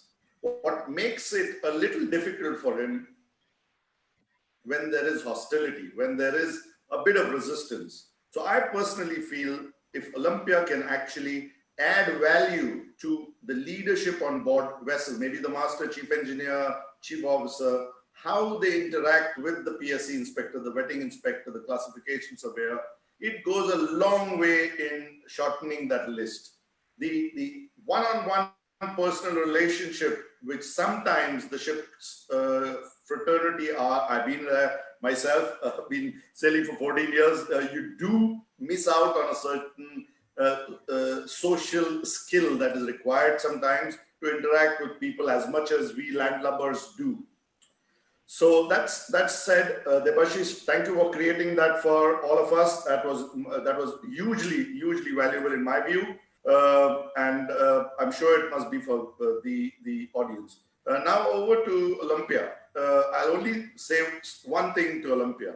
Spot on, Olympia. I spent a generous 2.5 hours. The last 5 years, I've developed this hobby of gardening. I have my pond outside. I spent a good amount of time, 2.5 to 3 hours, and I tell my wife I'm working when I'm doing that. She keeps telling me, I've got so many things to tell you, and you just spend your most important hours of the first two or 3 hours of your day just digging in the garden, looking at your pond, and playing with your turtles, whatever you do. And don't you have any work and things like that? I keep telling her I am with myself and I am working. She doesn't understand it. At least it avoids an argument when I'm away. But having time to yourself, your me time, is the key. And a lot of people today don't give themselves that time. When they're out for a walk or a jog, they'll plug their ears and listen to music. It's not needed. Be with yourself, be with your thoughts, and that's where the mindset develops. I've been running Constellation Marine since 2007. I think it's a very important key element for leaders today. I completely sign up to you, Olympia. I've noted down your YouTube channel, and I'm going to see more of you, I'm sure. That said, thank you very much for giving us that very valuable input and acknowledging my futuristic thinking. The comment, which I think is very important to have in all leaders. You got to think 6 months ahead of what's going to happen in your organizations all the time, and only that. Present is to be taking care of the present employees and team leaders. That said, coming to Antigua and Barbuda, I'm very fortunate to represent a whitelisted flag which has been with IMO for 30 years. It's a very niche flag. It is indeed an honor to be the exclusive regional director. Antigua Barbuda, like every other flag state, is very much focused on the blue economy. Now, they have two roles to play. One is when vessels come into their territorial waters. That's where the technical department and the port state surveyors who are on the island are extremely protective about the waters around their islands. That said, they also have a role to play for the vessels that fly their flags. And that comes with a larger responsibility because their territories, their floating territories, that is the ship that's flying the flags, are going into somebody else's territories. And it is very important that they give out advisories and they first of all flag the right ships, because there are ships and then there are rust buckets, which some call ships. And that's where it pulls down the reputation of a flag, like of a ship owner and of a classification surveyor. So picking and choosing the right owner with the right mindset is key for a flag's success, especially when they creep their way up over 3 decades into a whitelist. Keeping in that whitelist is extremely difficult in today's pressed economies and tightened purse strings that ship owners are experiencing. That said, as a flag state representative, we do go up on the vessels as flag state inspectors as well, including do registration inspections. And I must say that our first and foremost duty is to treat the ship and the vessels as we are going into somebody's home. It is extremely important. What makes it extremely difficult is when we have a bit of a conflict. Yes, what Mr. Bajpai said is extremely correct. I think Mr. Chatterjee said that a flag, any surveyor or any inspector is not welcome, and we are aware of that. And one of the comments, at least I make, is that you don't want me here for too long. So just give me what I want soon. Tell me, answer me my questions fast, so I get on with my work and my life. And it is in your interest if I go and finish off my job half an hour early. And cooperation from your end is very, very important. And if your superintendent says that to every vessel master, I think, or chief engineer, I think there'll be miles that can be covered on every ship. With that said, I am once again thankful and honored to be amongst this august company. I acknowledge and enroll every one of y'all to be a patient listener. I think out of all the webinars I've been in all the 3 months that we have, and it's a webinar season, like they say, like it is a season of mangoes in summer in some parts of the world. I have treasured this moment of listening and learned a lot. Thank you very much, everyone, the guest speakers and the 2 panelists that have extended the experience. I acknowledge both of you. Thank you. We thank Captain Zarir Irani for gracing this webinar. Our next speaker is very special. He is Commodore Ashok Bahl. Commodore Ashok Bahl is presently the Director of Indian Maritime University, Kolkata campus. Prior to this responsibility, he served in Indian Navy for over 3 decades. He was Additional Director General of Weapons and Electronic Systems Engineering Establishment in Indian Navy. In addition, he worked as Director of Hindustan Shipyard Limited for 5 years. Commodore Ashok has been awarded the prestigious Vishishta Seva Medal by the President of India. He completed bachelor's degree from IIT Roorkee and master's degree from IIT Kharagpur. He was gold medalist at IIT Kharagpur. He has also done MBA from IGNOU. We are very glad to know the helm of DMET is in safe hands of Commodore Ashok Bahl, and the students are benefited from his vast experience. I request Commodore Ashok Bahl to say a few words. Over to you, Commodore. Sir, I request you to please unmute your... Okay. Am I audible now? Yes, sir, you are audible. Okay. Good afternoon, gentlemen. Very nice to hear eminent speakers, and what I'm going to say may not be in one sequence, but in the point which I have just noted down. Before I come to the speakers and the panelists, let me respond to Mr. Ajay Chatterjee, who said probably when the pandemic is going to end, 6 months he counted. What inputs I have got from WHO is that Corona is not going to go away. Rather, we will have to develop a mindset to learn to live with Corona. It is something like a virus of cough and cold. It will remain throughout. How we develop our mindset, how we develop our system, it is very, very clear that we will have to live with Corona at least for the next few years, till such time we find a way of eradicating this entire Corona. Okay, coming to Mr. Debashish Mazumdar, I know him very well. He keeps visiting this institute, his alma mater, for giving lectures every single time we have invited him. And very nice of him. And his approach to detention, I would summarize in one word. When I was in Navy for 35 years and Indian Navy warships go through very stringent inspections. So the inspectors who used to come there had only one word to say. We all used to have a mindset that luck favors the brave, but they used to come and say, luck favors the one who is prepared. Nothing short of it. I heard Ms. Olympia, who touched a very, very important aspect of human mindset. To say the least, the most important thing which we have started our classes to teach the students who are going to go and join ships. A very, very important thing in today's professional knowledge is a different thing, but having a mindset to go to sea is a different thing. I myself have seen 2 ships sinking when we were towing it. We couldn't save them in South China Sea. It's a different feeling.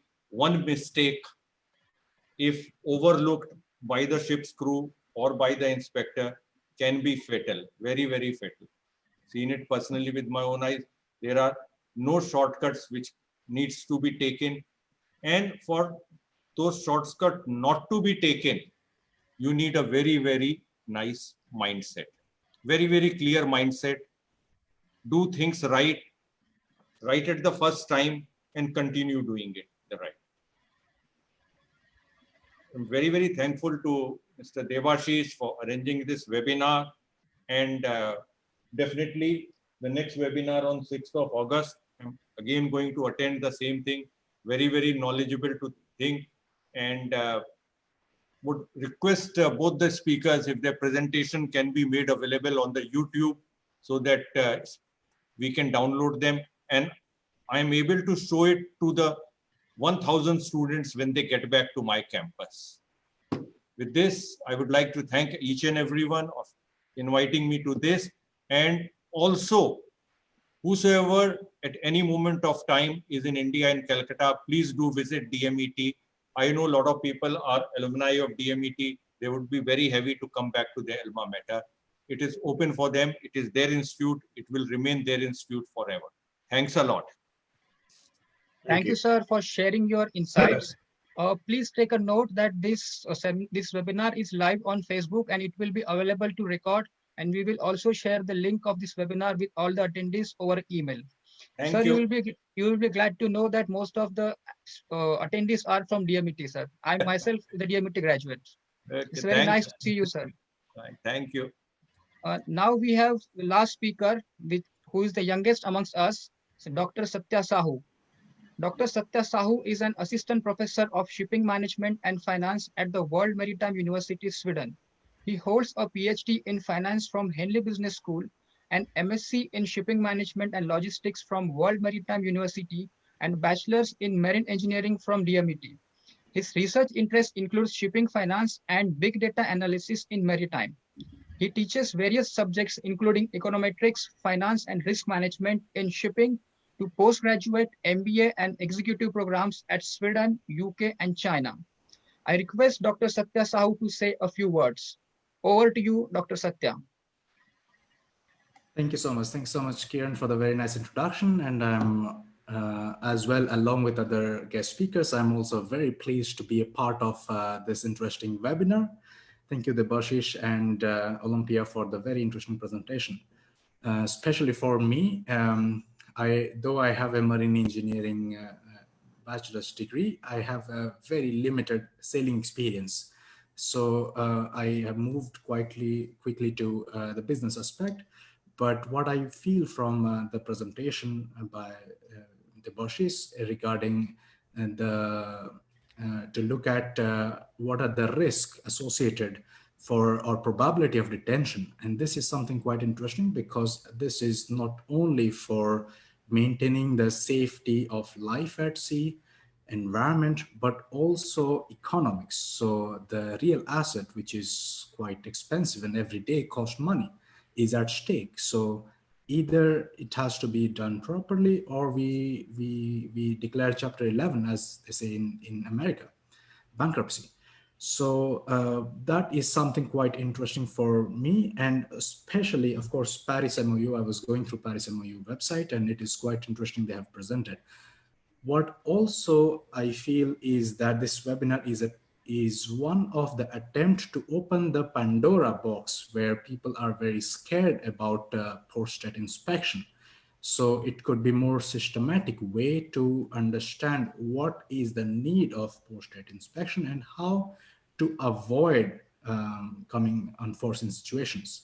And Debashish did a very good job in this aspect. I'm also looking forward to future webinars as well, in which not only Paris MOU, but also from Latin America, from US, from Asia, other MOUs associated, also to understand what are their requirements and how someone should be more careful about, because I believe this also affects business and economics. As Olympia rightly mentioned as well, that mindset is something quite important, and shipping, and I feel shipping is still a very secretive industry where we don't really like to share information. We even though it's one of the in terms of volatility, in terms of market risk, I can safely say it's the second most riskiest business in terms of financial risk. The first is Bitcoin or cryptocurrency, and as we all know, this is gamble is not an industry. Shipping or maritime is an industry, but still it is quite risky. So we are all in this maritime profession and are prone to risk seeking. And there is no need, we should be more conservative or avoid trying new things because we need to be more proactive in that sense. And I would also like to hear from Olympia in future regarding how to develop that mindset and how to have that attitude in which we can be more go-getting or used to take not only for a risk-seeking attitude as well in terms of our operation, and as every individual in the shipping company does make the shipping company a more prudent ship operator or ship owner. So that has to be also from a detailed level. I work at World Maritime University, which is a part of International Maritime Organization.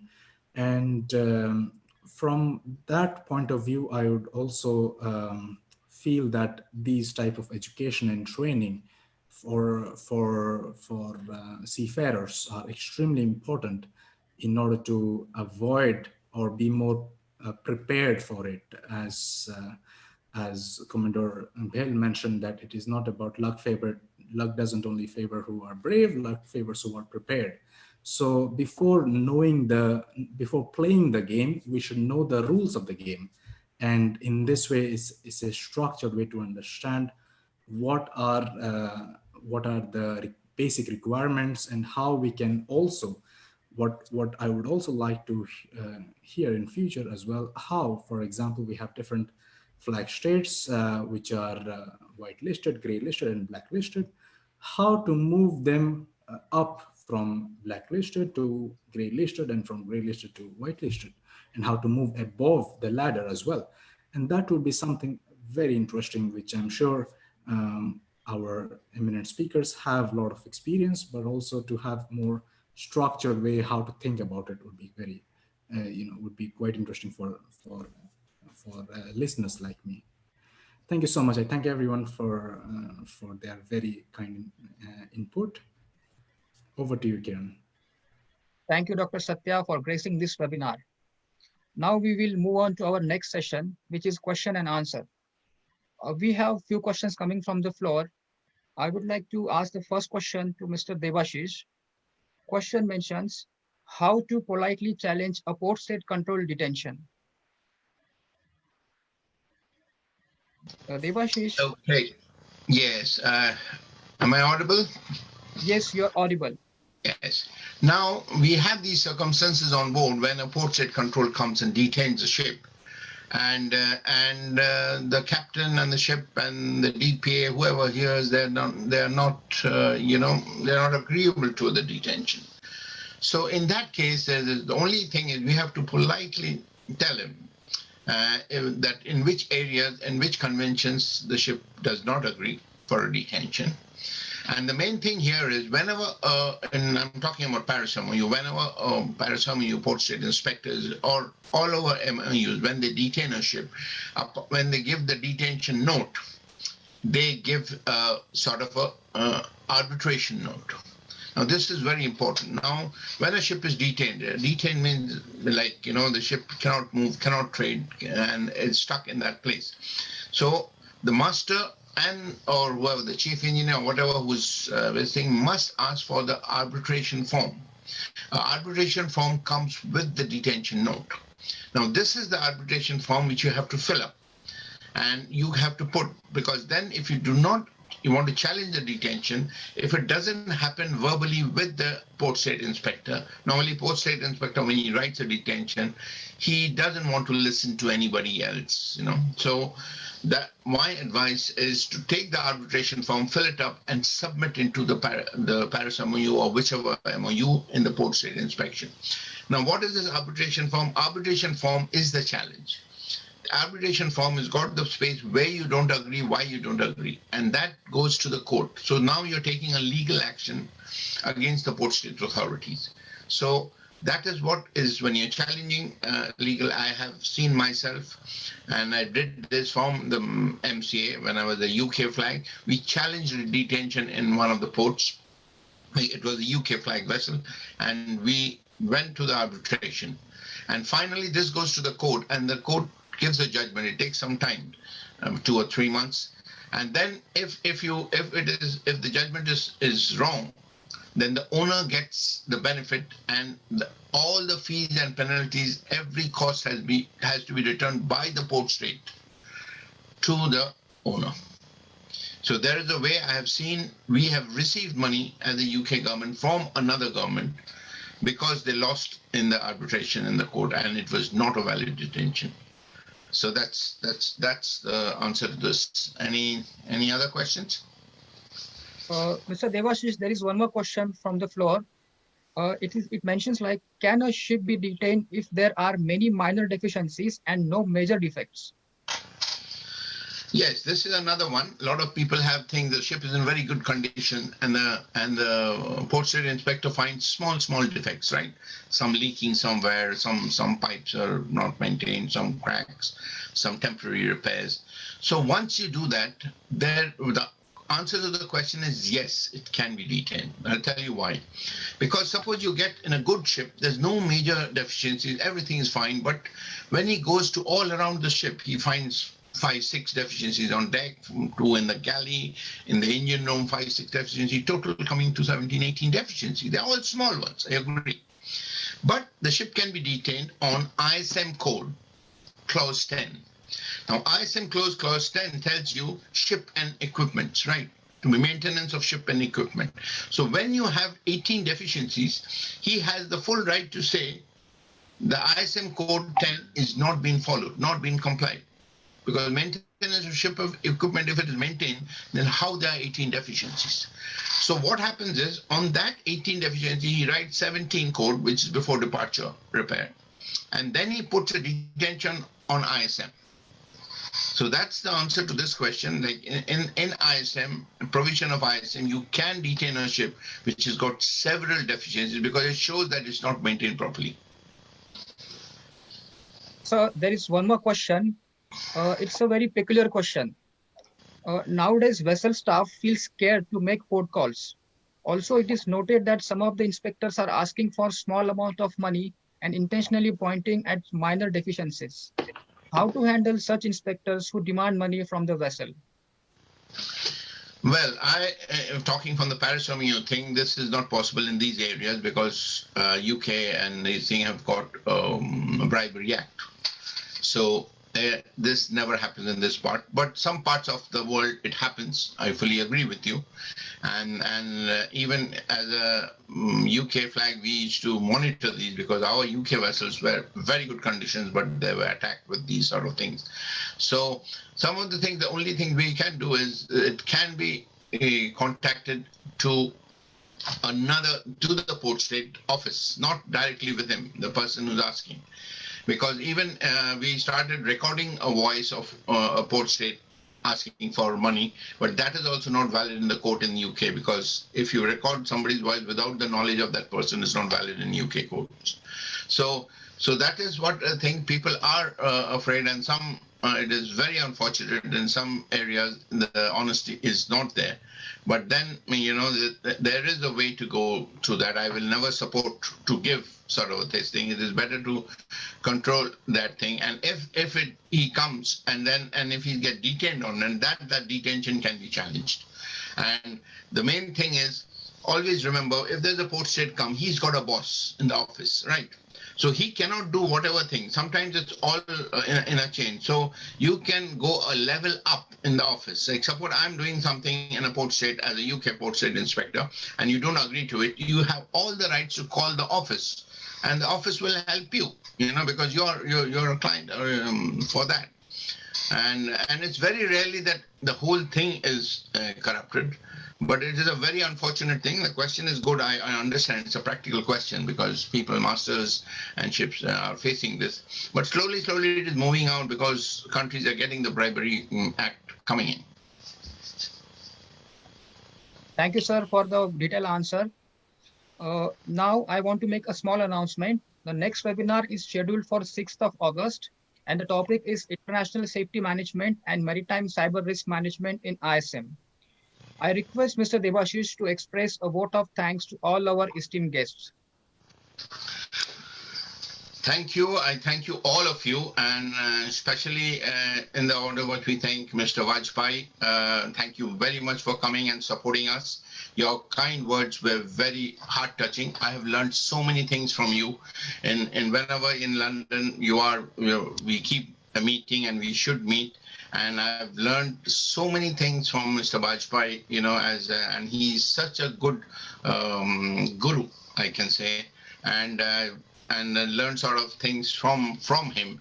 And he's got a Lifetime Achievement Award in London through our organization. I was present there with him. So we had long years together, and thank you very much from the bottom of my heart, Mr. Vajpayee.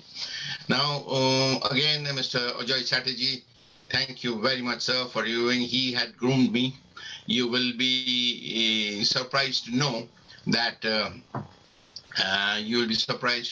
today I was in MCA, and where I am today, a little bit of thing is Mr. Ajoy Chatterjee. He was the person when I was in ABS told me that Debashish, go and join MCA. He came back from London. I still remember those words. He came back from London and he's saying, what you're doing here, you go and apply sort of a thing. So Mr. Ajoy Chatterjee, I'm thankful to you for your advice, and that is how I went there and I got selected, and then the journey whole started. And I also congratulate you for your book in ISM which you wrote, and we were all the time talking when you were writing the book. So we had a lot of times together in India, and even when you were in visiting IMO and sort of a thing. Thank you very much for all that, and thank you for coming today. Okay. Thank you, Debashish. Thank you very much. Next is Commodore Ashok Pal. Thank you, sir, for coming to this show. Thank you very, very much from the bottom of my heart. And just to let you know that I'm feeling so pleased and blessed that DMAT has got such a talented director after so many years. Mr. Bra is a gold medal from IIT, and in the Hindustan Shipyard commercial, and such an intelligent man our college needs, because our college, DMAT Mary, were going down at some point of time, and now it has really started coming up. I visited, whenever I'm in India, I visit the college, and I get an invitation from Commodore Bal, and I've been there with him, and I address the students. During our time, there was nobody to guide us, what to do in the United Kingdom if you're abroad. But now, at least, whatever experiences I have, I've shared with the cadets. I transfer my leadership to the cadets, and so that we get, because initially before I was also doing examinations for second class and chief engineer, and I see Indian and my college fellow mates who are coming, and they're not performing very well. So I try my best to improve the thing, and I'm so happy that he had a meeting, executive meeting today in the morning. So initially said he would not be able to come, but he joined very much. Now, okay, thank you very much. Now is Captain Dhuri. Thank you, Captain Zarir, for coming here. We have long things together with us. When I was CEO of St. Kitts and Nevis, he was one of our favorite inspectors, and we have started from there. Now I visited his office in Dubai, and we have got long. I've visited his home. He said about the gardening. I've seen his garden at one time, but now again we need to catch up. And he's a dynamic guy, and he's into very good things. And happy golfing together. We are all golfers, and we are all also landmark graduates. There's another landmark graduate which I will thank, which is Michael. And thank you, Michael, for joining us. He's another landmark graduate from the United Kingdom. And thank you, Rani, and thank you, Satya. Thank you very much for joining in. And Kiran, I forgot to mention that you are also DMET. So anyway, the Commander Pal will also know that Satya, who's a doctorate now, and he's also an ex-DMET boy, calling from the same college. So we have got summer. So thank you very much for and all the other people whom I need to thank a little bit. I've seen from my side people, Tamal Mukherjee and Mr. Wang Gang. He's not in the video, but he's listening to us. He's the chief executive of Costco, a very senior position, Costco UK in London. So he's also joined with us. Thank you very much. And all the rest. If I have not mentioned your name, thank you, Tiasha Mukherjee. Thank you, Bravani. Thank you, Anudya. And the rest of the people. Thank you for the bottom of my heart. And hopefully we meet again on the next this thing. Over to you, Kiran. Thank you, everyone, for joining from near and far. Wherever you are, stay safe and look after yourself and your families. Sooner we will come up with the new webinar on the port state control, and all attendees will be notified by email. Hereby, I declare end of this webinar. A short goodbye. Hello, just a moment. I need to just say about the organizer, which is Mr. Patnaik, and the mastermind behind him. Thank you so much for organizing this seminar. The whole backbone and the whole brain mastermind is from Singapore, and I can't. Yes. Thank you, thank you, sir. Thank you. And thank the mastermind, your dad behind you, and everybody. Thank you very much for the DMET. all that. And hope we have a good, smooth journey. And we will see you on the 5th of August, 6th of August for the next seminar. And this one is something about cyber management in the ISM. So it is a very interesting and hot topic. Okay, thank you, everybody. Thank you very much. Thank you, everyone. Thank you all. Thanks. Bye. Bye-bye.